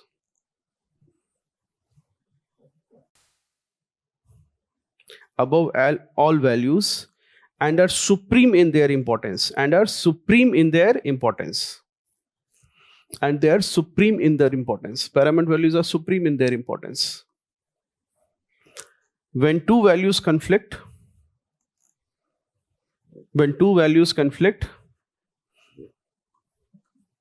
paramount values thrive. When two values conflict, it is the paramount values that thrive or that are chosen.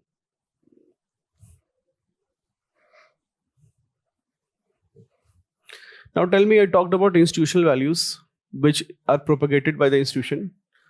Tell me, how do organizations, tell me why these institutional values are important. See, in organizations, remember, there is something, when you get selected for an organization, and if you're a fresher, what is the kind of training you have? What is the first training that you have? Very good, you have orientation. And then what will be the second training? You will often have one very important phase that is known as induction training. The purpose of all these organizations, if they want to thrive, if organizations want to thrive, they have to have one very important thing, that is, organizations thrive when there is value alignment between whom? Yes, between the values of organization versus the values of the individual. Value alignment is one of the most important things within organization, within a team, that value alignment. And to align these values, what will be the purpose? So if you see young selected officer selects, what will be the problem? So initially they will all say we are all IAS toppers or something, they'll go to Labasna. Then after some time they'll start coming back. Up to khair, these things are band. You can't just leave the station. But earlier, after 6 or 7, 8 weeks, the minute they get a weekend, they would come to Delhi to get a breath of fresh air, though air is very polluted here. And then on Sunday night they will leave. Monday they will reach late. They will have penal PT. Penalty लगती थी, वो PT करते थे. And you ask them, why are you running away? Then they'll say, sir, all our friends are so अजीब. काफी अजीब लोग हैं. I mean, I'm not saying in a bad way. What really happens is, the civil services selects people from very wide backgrounds. Right? Somebody could be a bus conductor, somebody could be an academician doing his masters, somebody could be a constable, never thinking of, who could probably never clear the state services. I had once a student, I think, Dhanush or something, you must have seen. एक बच्चा था, constable था Chennai police में, an MGP student, and he got into IPS. Think of the jump. He could not clear state services, but simply directly became an IPS officer. So all these people will be coming from diverse backgrounds. Will they have different values or not? They will have different values.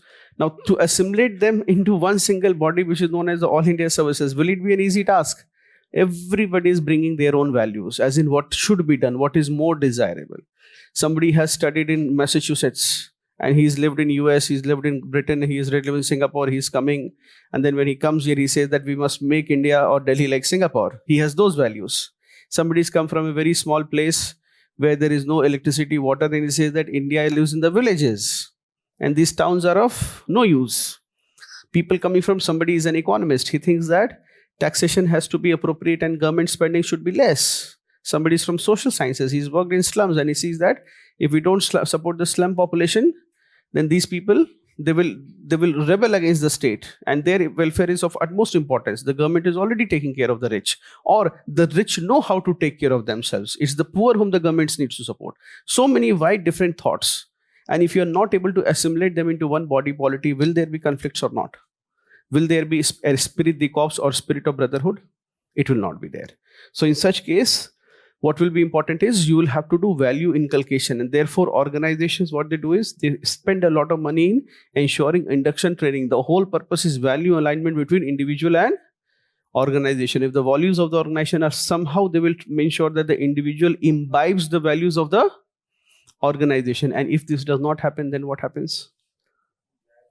Yes, then yes, there will be turmoil within the individual, and individual turmoil will lead to organizational turmoil. There will be chaos within the individual. There will be often the problem of insubordination. In your induction, you will be told that while you represent the meritocracy, in your induction, you will be taught that you represent the outcome of a merit-based society. The nation cannot be governed by merit alone. The nation cannot be governed by merit alone. This is known as tyranny of the meritocracy. If you allow all bright people to govern a nation, you will have a different kind of tyranny, because somehow they'll not be able to empathize with the lowest strata. So this nation also has to ensure that the emotions of the people are also taken into consideration when you are governing this country. If you are too merit-based, too rational, too scientific, you will not understand the reason why you need to deploy hundreds of policemen to ensure that lakhs and sometimes crores of people are going to believe and worship gods where a stampede may kill their life. Why people are aggregating? If with a rational meritocratic mind, you will not be able to appreciate ever that sentiment why lakhs and crores of people are going to worship certain gods in different parts of the country. As a merit-based rulers, the IAS will not be able to appreciate it, and that is not how the country can be governed. So therefore, you have to assimilate what? The emotions of the people as well. And for that assimilation, you have what is called the political executive. And in your induction, you will be told that the political executive has a tougher job than you. He has to renew his mandate, while you have to write the exam once in your lifetime and not worry about it at all. A political executive has to renew his mandate every 5 years. And he is just after 2 years after winning election, he is always looking at a dark future. He does not have a career, unlike you do, which is why you will see sometimes very senior politicians marrying their children to more stable and much junior permanent executives such as the IAS. समझ में नहीं आएगा कि इतने बड़े मंत्री why they are getting married their children to. So therefore, in any organization, this to run the country, there has to be assimilation of the emotions of the people as well as assimilation of the meritocracy, and this is achieved by far in a parliamentary system where there is a merit-based bureaucracy, and it is the politicians which are able to better appreciate and better channelize the emotions of the people, isn't it? And institutional values are of importance.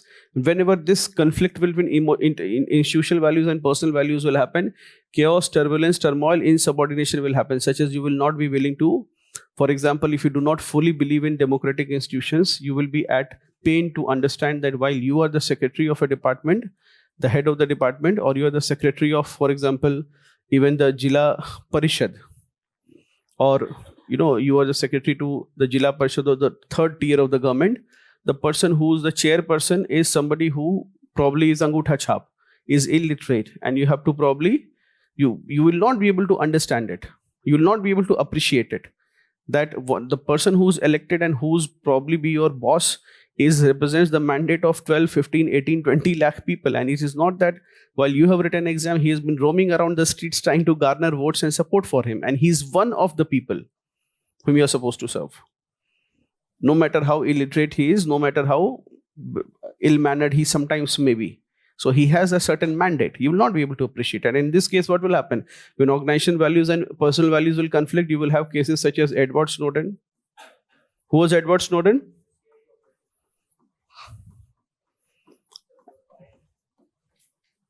In the CIA. He does not believe in CIA's work is to create secrecy, is to monitor people, is to do surveillance of individuals, leaders, and whatnot. That is the job of CIA. And you have joined the CIA. And now you say that I don't believe in surveillance. Then it will not work out. You join RAW and say कि ये सब काम मुझसे नहीं होगा. So either you believe in that purpose of the organization or you don't believe, you exit. And so this is what will happen when people will. Edward Snowden. Any other example? I think Charles Manning is also there. I'm not able to remember correctly. Or you will have people when they will, if the individual's values will conflict with organizational value, it will lead to resignations. Why people will resign. These value conflicts are a primary reason. All right.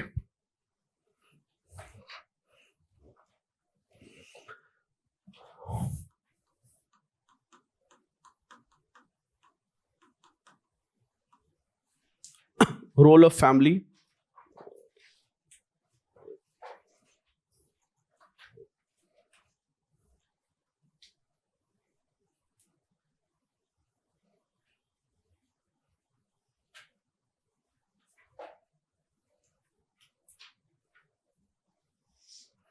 So what role does family play in value inculcation?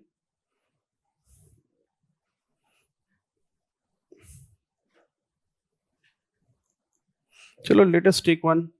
So this is very theoretical, but let us take one, one applied ethics topic. एक applied ethics topic we can take. We'll come to role of family. है ना? इसको but एक applied ethics एक question ले लेते हैं first. Ethics and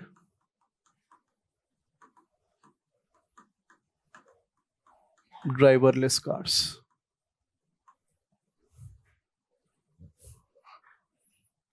Or you'll often hear the term autonomous vehicles.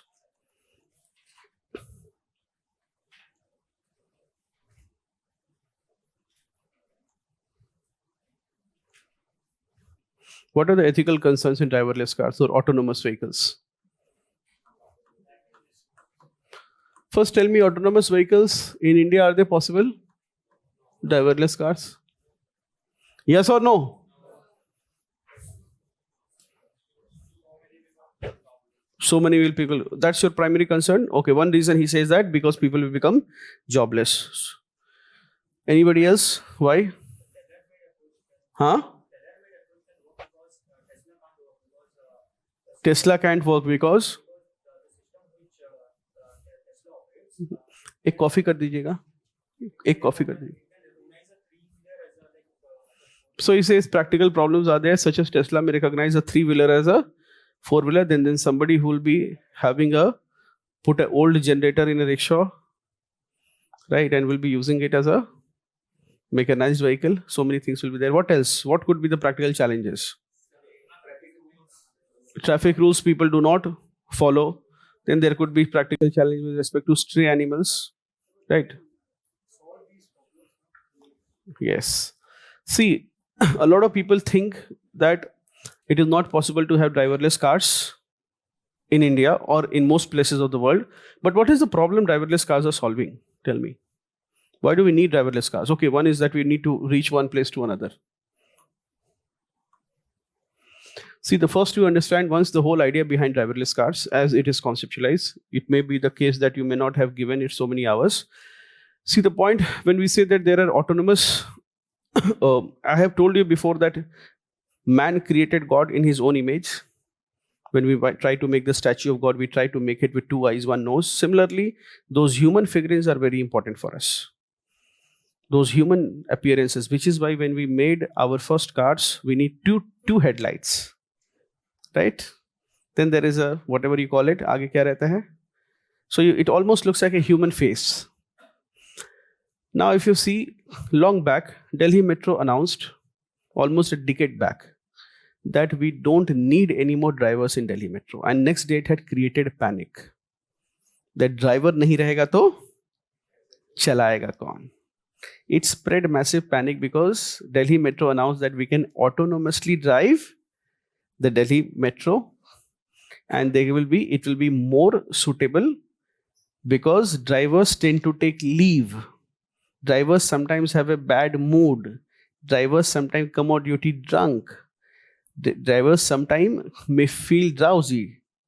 And all these things may affect the operations of the metro. It may also lead to accidents. And lastly, drivers have emotions. And because of this, it creates challenges to run a metro successfully without incident. So they said that we are able to autonomously run drivers. And when this happened, what happened? Next day, passengers were in a problem. So how did Delhi Metro counter it? So Delhi Metro countered in the first stage by keeping mannequins in the driver's seat. Because what happened is people panic when they say कि metro aa rahi hai, and they're worried there is no driver, will it stop or not, right? That was the first response. So they kept human figurines so that people have a psychological confidence कि कोई driver है, even if they some later know कि नहीं है, it is just a statue. But no, nowadays you don't have that also. Is it there? You don't even have, you have done away with that. Now think of it, driverless cars are said to be the solution because of one problem that is affecting globally, and that is the traffic problem. Not just safety. है ना? I mean, driverless cars are pitched because of several problems such as challenges with human drivers. I told you some challenges with human drivers, है ना? But primarily other challenges, the traffic problem. A simple problem happens is, imagine 4 vehicles here. They're driving and there's a signal and every vehicle has stopped. Right? Every vehicle has stopped. And when the signal glows green, first this person goes here, only then this person will accelerate. You can't simply accelerate. But once you have driverless cars, the minute signal greens, they will almost maintain 2 feet distance between each other, and they will just move at the same place as if they were attached bogies of a train. Try to visualize it. But Delhi Metro bogies, they travel together, they stay together. Different cars, even if they're not stacked together, not connected to each other, they create traffic problems because the minute traffic slows down and traffic restarts, there is a lag, and then that slag will continue. You can watch videos on it for a better visual explanation. But you understand this, the traffic. Why? Because this person, unless he doesn't see the vehicle move at least 20 feet, he won't accelerate.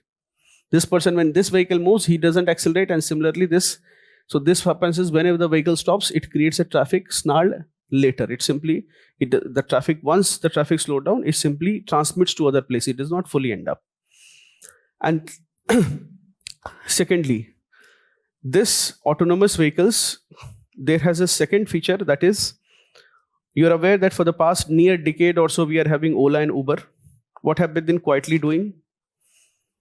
They are not really cab hailing services. They do not want to deal with drivers. They have been collecting, they have installed GPS on every phone. They have mapped every inch of the roads everywhere in this country.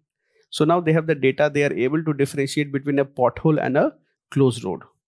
They are able to differentiate between a traffic jam and a pothole. They know that the vehicles will slow down because there is a poor road condition or whether it is a traffic situation. They have been able to identify, and algorithms will be able to do that.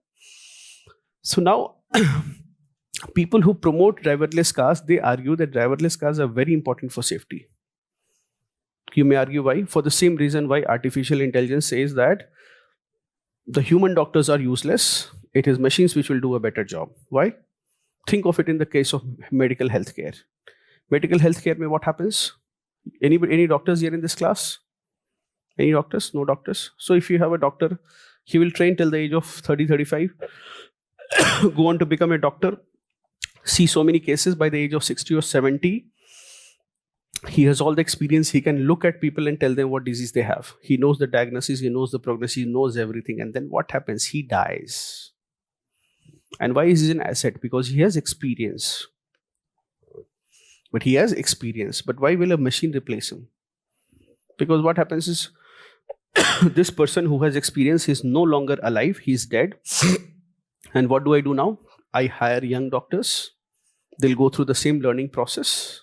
And all that humanity wishes is that, kash, if they could transmit all the knowledge of this one 70-year-old doctor into the young doctor. But the young doctor will not listen.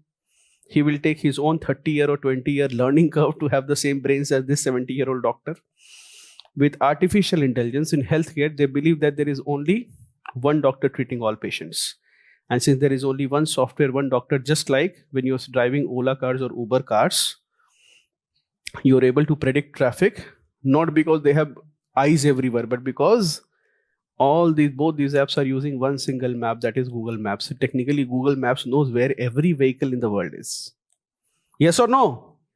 So how are they able to predict that you can take a shorter route?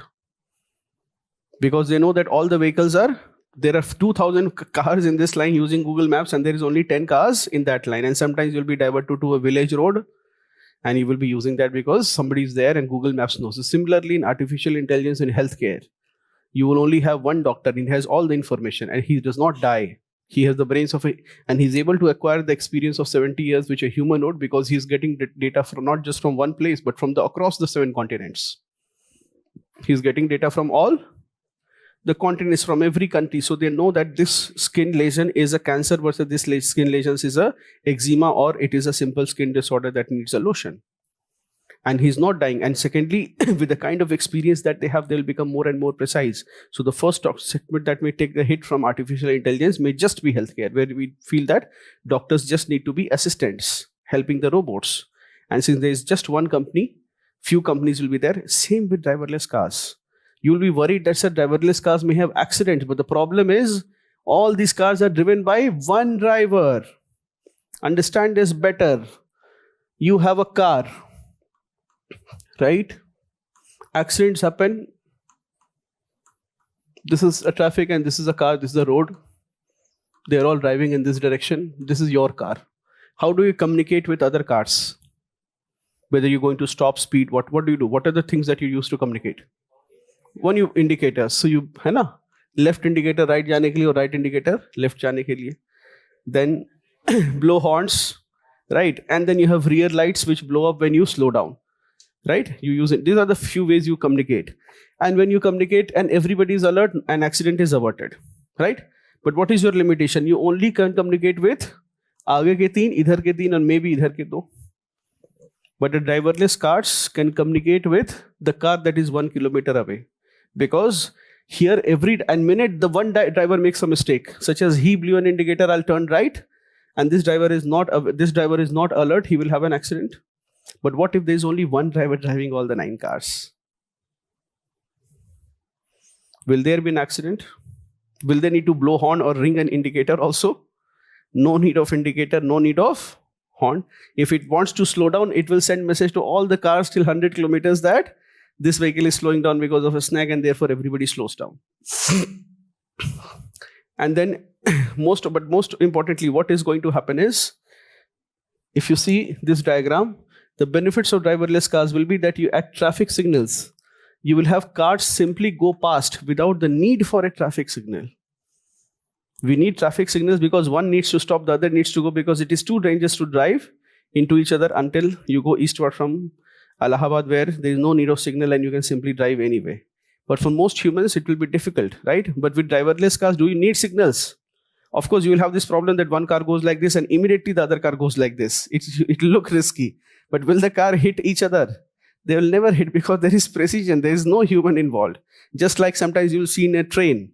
Metro को भी देखोगे कभी crossing पे तो एक metro का या दूसरी metro just 1 second later it just hits, as if you'll always be, if there was a human driver there could have been an accident, but there is no human driver. So you'll see sometimes track छूटा नहीं है and the other metro has simply crossed it just 1 second later. You say if it would have stopped, made 1 second error, it would have hit the train, but it doesn't happen. It would have happened if there was a human driver. उसको नींद आ गई, ध्यान नहीं दिया और जितनी speed पे चलना था, because here it is based on the principles of s is equal to ut plus half at square.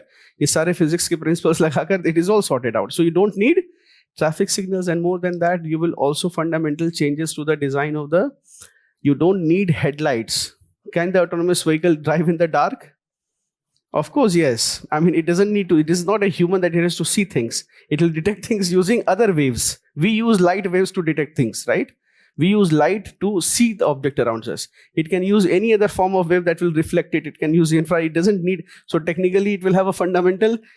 Of course, we try to make the design of a car. When we try to make it, we try to give it 2 eyes and a nose or something like this, that it looks human, which is why we are also doing it in the metro right now, ताकि थोड़ा human लगे, otherwise it will be scary. Think of suddenly having a car which has only one headlight.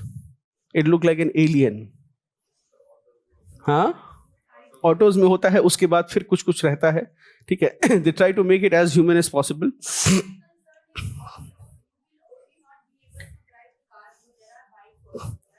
She said a wonderful thing, which is why driverless cars, when we talk of driverless cars, it says it is based on the premises that driving is too dangerous an activity to give it to humans. So when you have driverless cars, you will forbid humans from driving, including two-wheelers and other things. You will have, yes, it will take probably 100 years for humans to accept it, that the last bastion of pleasure, such as driving, that will also be taken. Already sugar is taken away from us, है ना?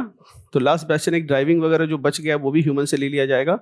It will not be possible. You read literature of Yuval Harari and all, so they predicted it and it's happening. And I am saying this because at first when Nandan Nilekani wrote Imagining India way back in 2000s, I thought that it was impossible. Like when he told about Aadhaar, which looks very normal right now, it was an impossible idea in India.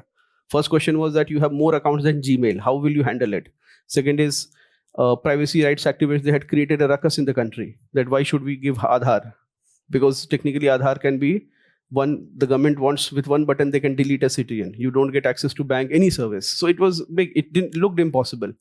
So when you wrote Imagining India or Reimagining India, it was impossible. Similarly, things that were written in Poor Economics way back in 2013, for which Abhijit Banerjee got the prize much later in around 2020 ke pass.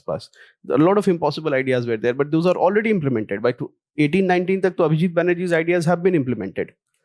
And Yuval Harari's ideas where he says, to ye bhi implement, hona hi hona. You are seeing in some forms you are already having universal basic income. Right. Every government is under pressure. पहले मनरेगा चलता था, अब क्या करते हैं? Direct cash दे दो, universal basic income सबको दे दो, 2,500-3,000 हजार रुपए, निश्चिंत रहो, कोई मनरेगा कोई पीडीएस ये सब चलाने की कोई जरूरत नहीं. The world is converging towards that slowly. In the end last में क्या दोगे? डिस्काउंट ऑफर सब छोड़ दोगे, कहोगे कैश लेकर जाओ. राइट, दैट इज हाउ, है ना? So this is the idea that yes, you will not B allowing human drivers in the first place because it will be not safe. It will not be safe for humans to be there. Error human से ही होने वाला है वहां पर, क्योंकि, है ना? So driverless cars, is this concept clear? है ना?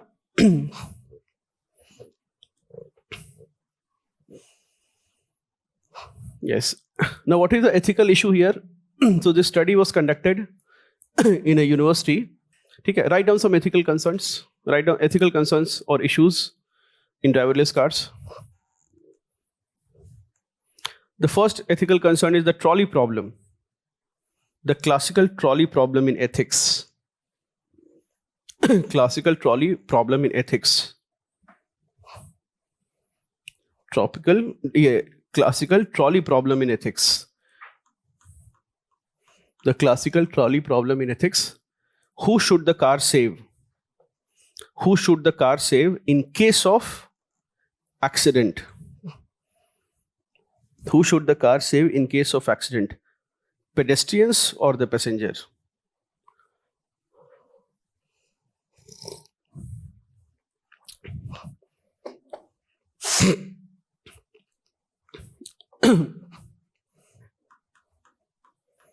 Everybody knows the classical trolley problem? Yes or no? The classical trolley problem in ethics is the question where this is the railroad.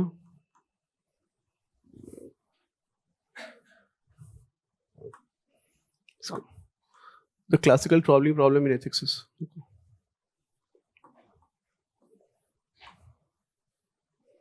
or various variations are there.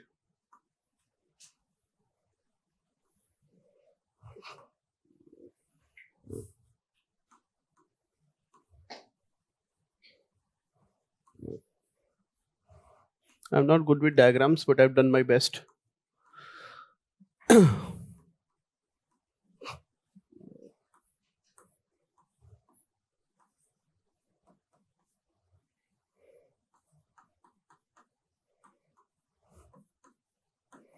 The classical trolley problem is in ethics is that, so there is a railroad and there's a trolley and it is going on You are a person who is in charge of the liver.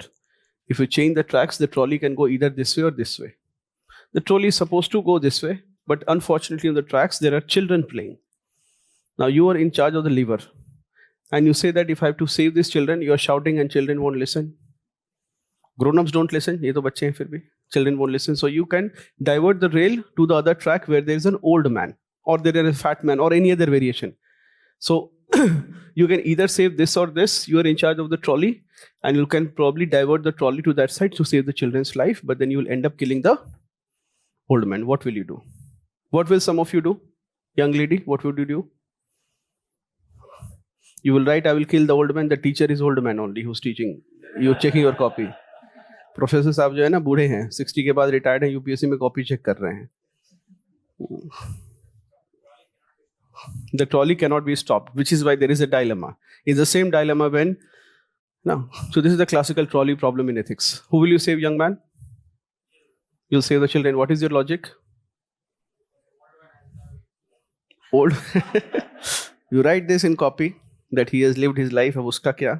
Professor साहब भी कहेंगे. हाँ. Yes. What did you do?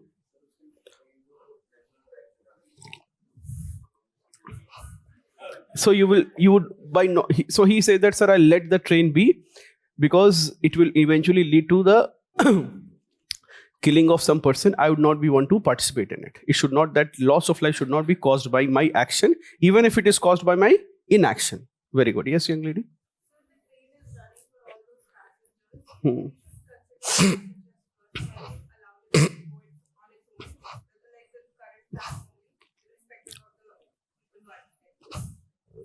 Okay. So in this case, when we imagine that, see, you get the ethical dilemma. When you have to choose between two lives, they are equally important. Which one will you choose? This is the classical, this trolley problem is in ethics when there used to be coal mines. And there was, kabhi dekha hoga, games mein trolley is there. So this is not technically a train passenger. It is carrying coal with a load and it is going. And this was how it was. Coal mining used to be done earlier.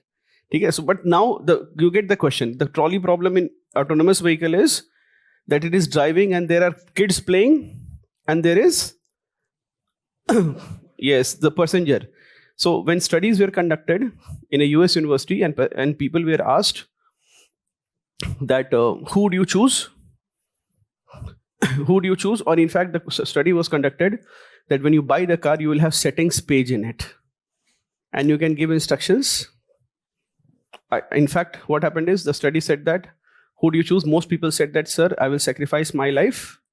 The car can only save the passenger or the owner of the car sitting in the car, or it can by diverting to the side of the road and hit a tree maybe, or it can save, it can, and thus thereby saving the children but killing the passenger. Or the second choice is you hit the children and save the passenger.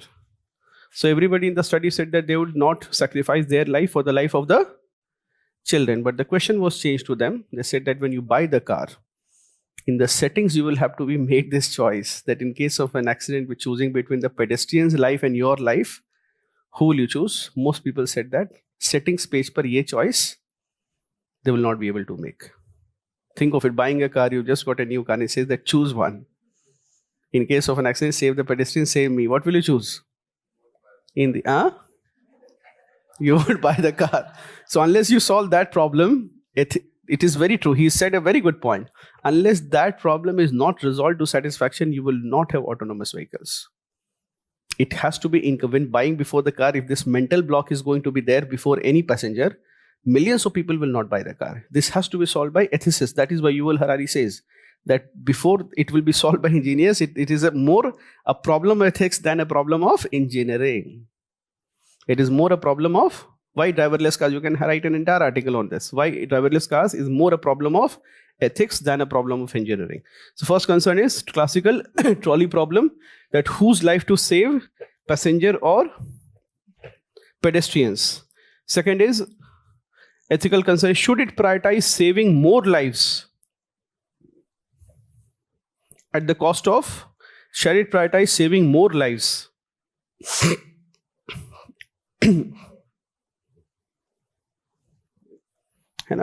Third ethical concern, should it obey traffic rules?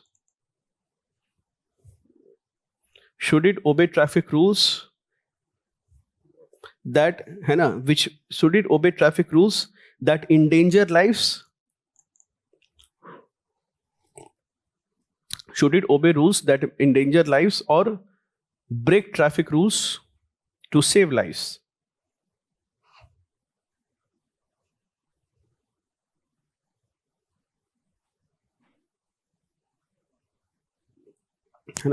And last is, can moral liability be imposed? Can moral liability be imposed if there is no free will? Can moral liability be imposed if there is no free will?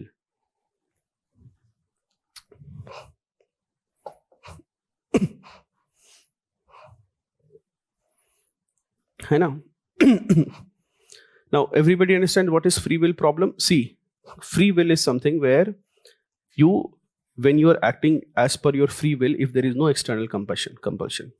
Now this is an important concept in both philosophy and in law. Acceptable alibi or an excuse is there. So let us say, for example, I put, what's your name, young man? Huh? Aditya. I put a gun on Aditya's head and I tell him, you slap the person in front of him. Now if he really hits him, or if somebody puts a gun on his head and asks him to hit him, and later he comes to say that Aditya hit me, he goes before the court of law, and if Aditya is produced before a magistrate, what will be the alibi what will be the excuse that he will give?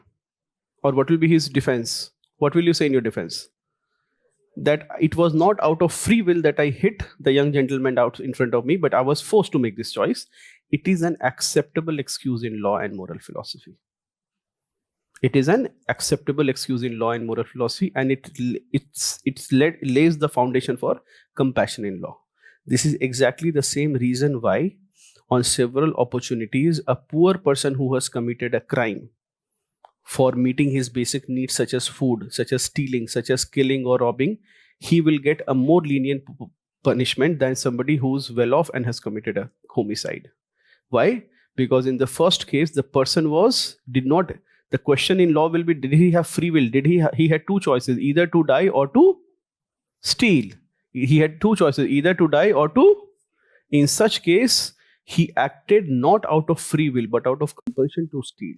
Therefore, in several cases, you will see in liberal democracies and in liberal societies, you will see that the criminal accused will be let off. So in this case, the question here is that who has free will? Who acted? When you have an accident in case of a autonomous car, then can you fix liability on anyone? So there will be who to fix liability. There's who will be liable for it? Fixing liability. Another last ethical concern is fixing liability. On whom? Should it be the car manufacturer? कैसी गाड़ी बनाई 3-4 दिन से लोग रोज 1-2 लोग जा ही रहे हैं. Or should be the owner of the car? Or should be the design engineer? Because certain model has been such that it is saving the life of the passenger, but it has killed pedestrians. In the previous case, we said, can moral obligation be passed or can it be imposed if there is no free will? In such case, in an autonomous vehicle, it is difficult to establish free will because first, the machine did not make the decision. The machine will always be guided by the decision settings, either the algorithm or the settings page or the choice which the owner of the car will have. These are the only two places. The machine will not have a wisdom of its own. It cannot have. It can be pre-coded. Right? So whereas then you will say, sir, but if the machine may save lives, what if a real person is there and he does an accident? So and what if he also does not have free will because he can't stop. He knows that there are children walking on the road. And if he brakes, he will kill himself. If he doesn't brake, the children will die. But still in those fringe moments, you get a moment of clarity where you get a moment of choice. You'll see several places where people have applied a brake, killed themselves, but saved the pedestrian. You see YouTube videos on even other places. You'll see that a truck driver, there's an auto driver who was just stupidly gotten in the road. The truck driver has diverted his vehicle. He killed himself, but not allowed the auto driver to save them. So in that fringe moment, what did you have? You had free will. You had that freedom of choice whether to save the auto wala carrying 2 ladies or your life who is driving the truck. And because of that free will, you have the moral obligations are applicable there. But in case autonomous vehicle, the problem is of moral philosophy, that free will, does the autonomous vehicle have free will? And most people will argue that autonomous vehicles cannot be given free will also. They cannot be given free will, isn't it? And there's a very, there is a very famous quote by Sherry Turkle.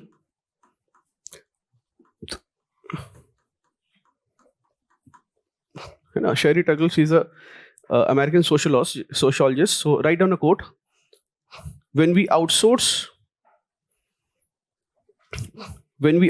our moral decisions to the machine,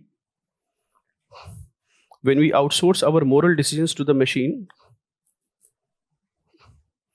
when we outsource what? Moral decisions to the machine, we risk losing. When we outsource our moral decisions to the machine, we risk losing the very process that makes us human. The very process that makes us human. In any AI question, you put this quote. The Sherry Turkle, the American MIT sociologist, says that when we outsource our moral decision to the machine, we risk the very process that makes us human. What makes us human? Making those moral decisions. And shall it be given to a machine?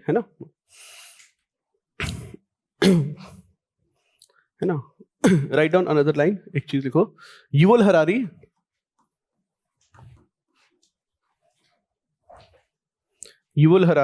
argues that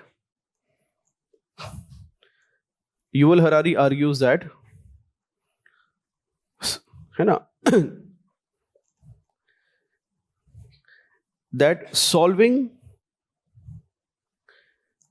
the moral dilemmas in driverless cars,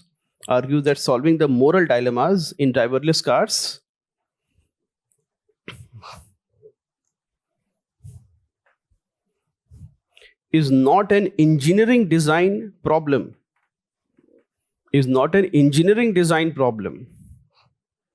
But a problem in moral philosophy.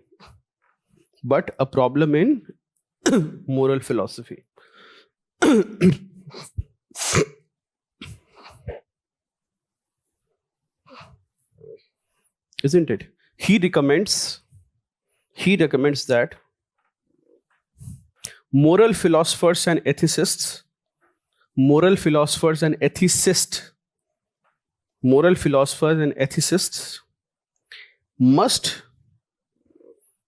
get together to address this.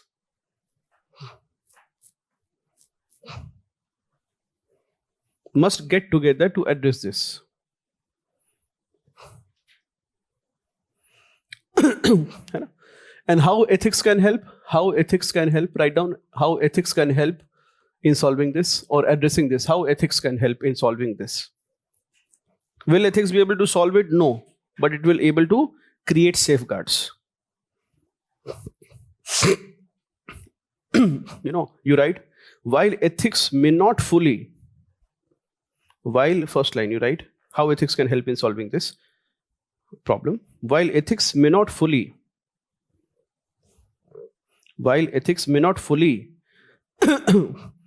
solve the moral dilemmas of driverless cars,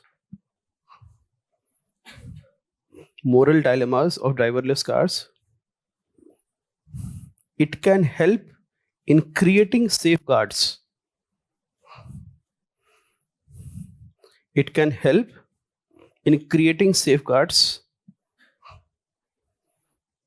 That can check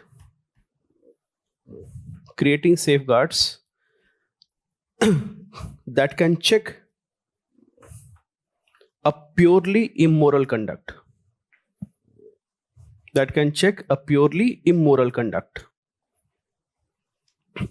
What immoral conducts can be there? Right? First is one, such as, for example, how ethics can help. Ethics can help in ensuring no algorithm bias. algorithm bias in autonomous vehicles. What sort of algorithm bias can be there? Such as, for example, preferring life of men over women. Now all design engineers are men. They're writing an algorithm. Their own bias will be there. Think deeply. You are a man and you're making that algorithm. Who are you likely to save the life of? You will not do it consciously, but will you do it subconsciously or not?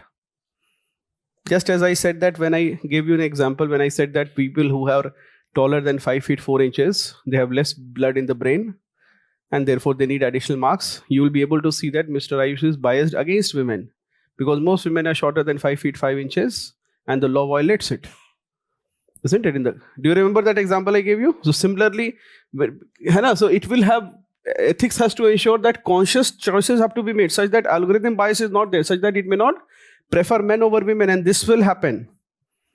It is likely to happen. Okay? Or it may not, it should not prefer life of the whites over brown or black people.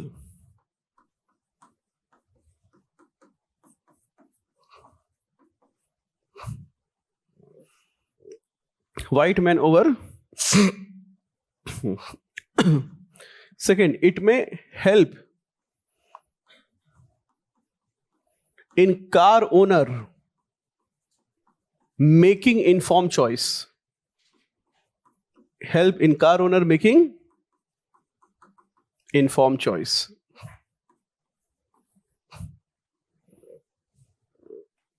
Third, it will help in highlighting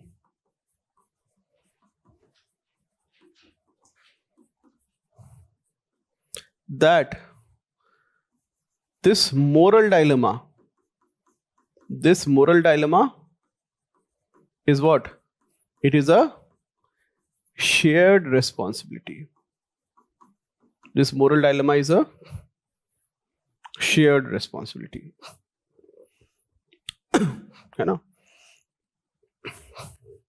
Shared responsibility of design engineer, owner, manufacturer, and the regulator.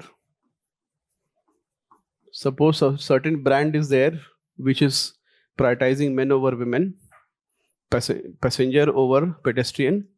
Don't you see that in the market this will circulate and people will end up buying subconsciously that vehicle, right?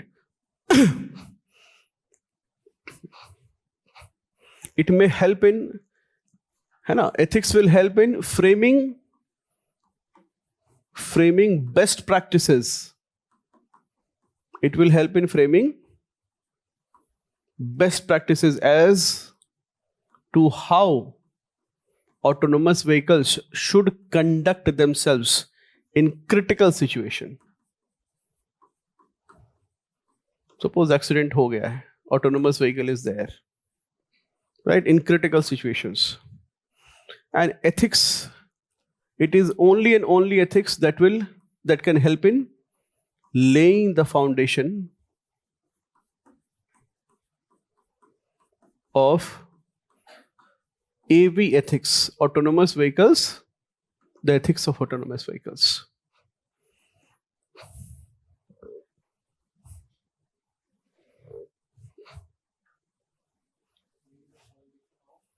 AV ethics, autonomous vehicles ethics, or driverless car ethics. This has to be a separate discipline. It has to be studied. It cannot be just that you can have globally billion vehicles without having the ethical framework of how they should be manufactured, how they should be owned, and what is the liabilities. So you're aware it can be something on the lines of, you can also say on the lines of, you should know on the lines of what? 3 laws of robotics. Are you aware of it or not? 3 laws of robotics. Anyone? No, 3 laws of robotics are there. Isaac Asimov, I think he gave the 3 laws of robotics. Anybody remembers? So robotics also, when you are making a robot, there are 3 laws of robotics that are given by Isaac Asimov. Among them, can anybody remember the laws? Do not harm a human. What else? So there are 3 laws of robotics which particularly mandate that a robot cannot harm a human. All right, or so there are 3 laws on those lines. Isko dekh lena ek baar. On the lines of 3 laws of robotics, you need a wiki. Ye laws to definitely violate. They cannot be violated. All right. Let us do some ethical concerns with another applied ethics question. Ethics and gig economy.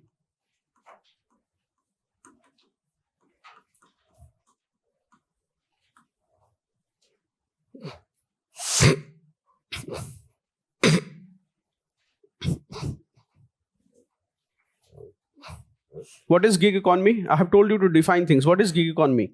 Tell me. See, one of the core principles in artificial intelligence, as well as autonomous vehicles and autonomous vehicles, all these things, one established principle has now come that when it comes to a machine versus human life, when it comes to a machine killing a human, that decision cannot be taken by machine. This is globally accepted now. Otherwise, just can you imagine with drones what you are capable of achieving? This was very much in news because there was a picture of a Russian soldier. I think it was a Russian soldier. He was in a pit. He was lying like this with folded hands, praying before a drone which was about to kill him. Now imagine a machine the size of my fist is circulating over your head with a lethal weapon. With one bullet, it can kill you. And how powerless and defenseless you are. If it was a person, you could fold hands, beg for pardon, mercy, anything. And it would somehow be acceptable because that person is in a position of power. But you begging before a plastic machine with a gun. Extremely difficult to think. The dehumanization of humans. Isn't it where you're folded with a machine and the machine with one click? And if it is, and God forbid, you are only praying with folded hands because you believe that a drone is being controlled by some human. But God forbid, there is no human behind it and the machine has been given auto instruction that do what you like. Isn't it the fall of grace of human civilization? That now the humans who do not have power, they are at the mercy of the machines. So do you see how civilizations end? This is how civilizations end, where when humans are subjugated to the interest of the machines. This is, you can read Tim Urban's very long progressive is there that about the future of universe. And Tim Urban, very famous person. And he has a long that the title of the article is not appropriate for me to take in the class, but he says that we are kind of screwed. As in, he says that the life is going to end only. That's what he said. So he's written a very good article on it. And on that basis, Elon Musk had called him just by that blog post. It's a very deliberate one. So he was called by Elon Musk to help me in building Tesla because the level of thought he has put in writing that article. Tim Urban is the name of the thinker. So widely accepted principle in autonomous vehicles and AI ethics is also that when it comes to the life of a human versus being taken by a machine, the decision has to be taken by a human. It cannot be taken. If this is not ingrained, don't you think tomorrow countries will wind up their armed forces and just hire drone operators sitting in one place and millions of drones they'll be investing there on? Just with this regulation, which is an important EU regulation, I think it has also, EU has come up with some guidelines. So with this European Union regulation, you have simply slowed down the advent of the machine, or what you call in science fiction movies, rise of machines against man. Just with this, because the minute everybody knows that global sanction will be there against killing of humans without, and for every human there has to be an individual consent, such as an armed person or a military person. It cannot be that drones decide who to kill and otherwise for governments. Do you see that with this kind of technology, machines will have a disproportionate power against humans or not? Will it then be, and in such case, if state has such power, will it lead to, in the end, will it lead to moving towards a dictatorship or not? So which is why whenever there will be a science fiction movie, you will see that there is have you watched a science fiction movie? You will see science has made advance. There will always be a governing council, no election, no governments. A governing council that will monopolize power. Because with the kind of power that you have, if there's a civil unrest, if there are 1 million people protesting in Bihar over election fraud, you don't have to do anything. You have to send 5,000 drones. They will take care of it. With that kind of power, there will be no protest, nothing. You will finish everything with drone technology or with artificially intelligent technology. So this is why it's become so crucial. Ethical, what is gig economy?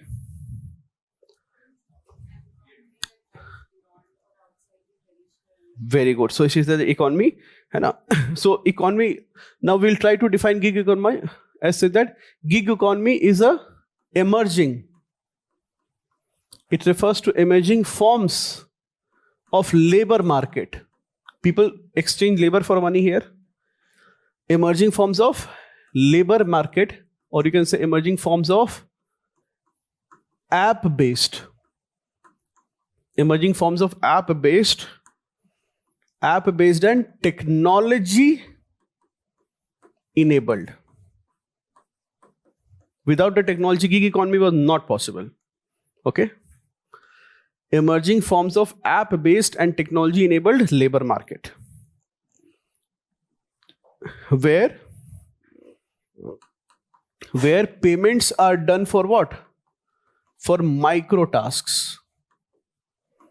Or you can say conversely also micro payment for tasks are done. है ना?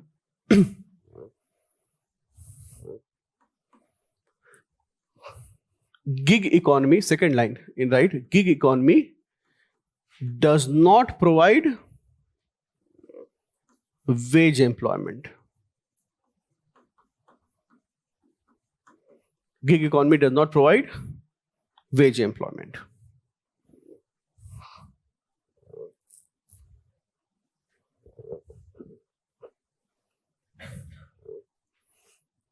What are some ethical concerns? Write down some ethical concerns. Likho. Ethical concerns with good economy. Gig economy. First, है ना? Gig economy has led to job insecurity in the name of freedom to work or not work. Job insecurity in the name of freedom to work or not work. All gig economy say कि हम free हैं. Job insecurity in the name of freedom to work or not work. Next, it bypasses the minimum wages.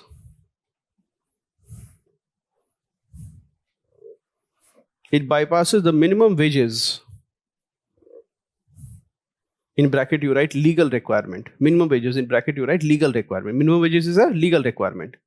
By treating workers as independent contractors or partner. और भी बढ़िया है.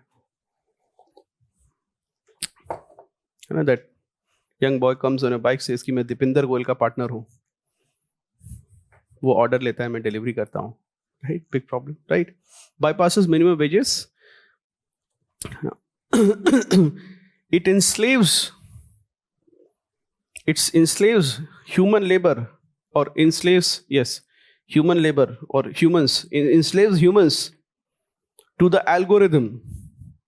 It enslaves humans to the algorithm and thus dehumanizes. It enslaves humans to algorithm and thus dehumanizes human labor and thus dehumanizes human labor. What do you understand when I say, when you put an allegation that you have dehumanized it? What do I mean by this? Yes, young man. You have crossed the boundaries of accepting him as a human. Fairly close. Yes, very good. Yes, the minute what happens is when you say that I need a 10-minute delivery, you are dehumanizing human labor for the simple reason is that now you are forgetting he is a human, there will be a rain, there will be a traffic, so he has problems. You are simply saying I need a machine like that. The minute you expect a man to work like a machine, that is what is dehumanizing, that is what is lowering the dignity of human labor. Isn't it? So, I know. Then there is next ethical concern is the power asymmetry between the platform and the worker. Power asymmetry between platform and worker. Power asymmetry between the platform and worker. In bracket you write no power of collecting bargaining. In bracket you write no power of collective bargaining.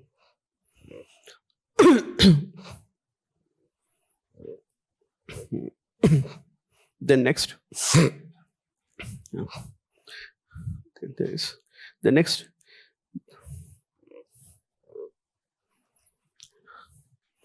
Unethical practices of hidden charges. Unethical practice of hidden charges. practice of hidden charges, in bracket deductions for poor rating / late delivery. In bracket you write deduction for poor rating / late delivery.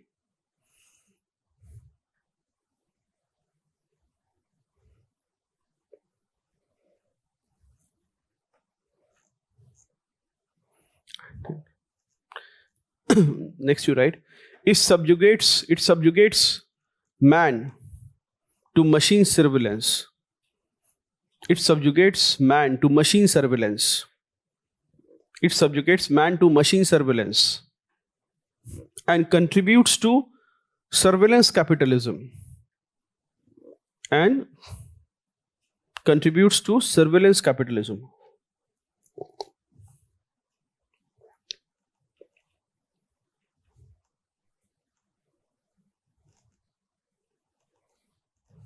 All right, that is all for today. We'll continue in the next class. I think we had a 3-hour class today. So next class, that is tomorrow, we'll finish the role of values and the role of family and education institutions in inculcating values. We'll also see role of conscience as a source of ethics, and we'll finish this. And after that, I think moral thinkers, attitude and aptitude will be taken by Sakshi ma'am. Okay, so tomorrow we'll be finishing topic 1. Any questions you have? Any questions that you were given in the assignment you could not do? Those are previous year questions. All right, so that is all I think. Thank you, class. Bolo. Next week, what is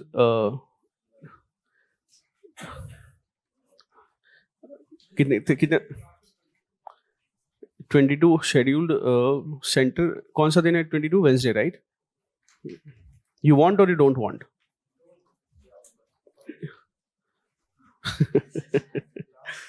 He said with a childlike simplicity, holiday, chutti. I think 22nd class is scheduled, but maybe you'll get a relief on 22nd. You'll get a mail for it now that you got a mail. A class is planned on 22nd as of now. Okay? You're looking sad. People are going home or what? Anyone? You're going home? When are you coming back? Okay. ठीक है, so we'll है ना. All right, thank you, class.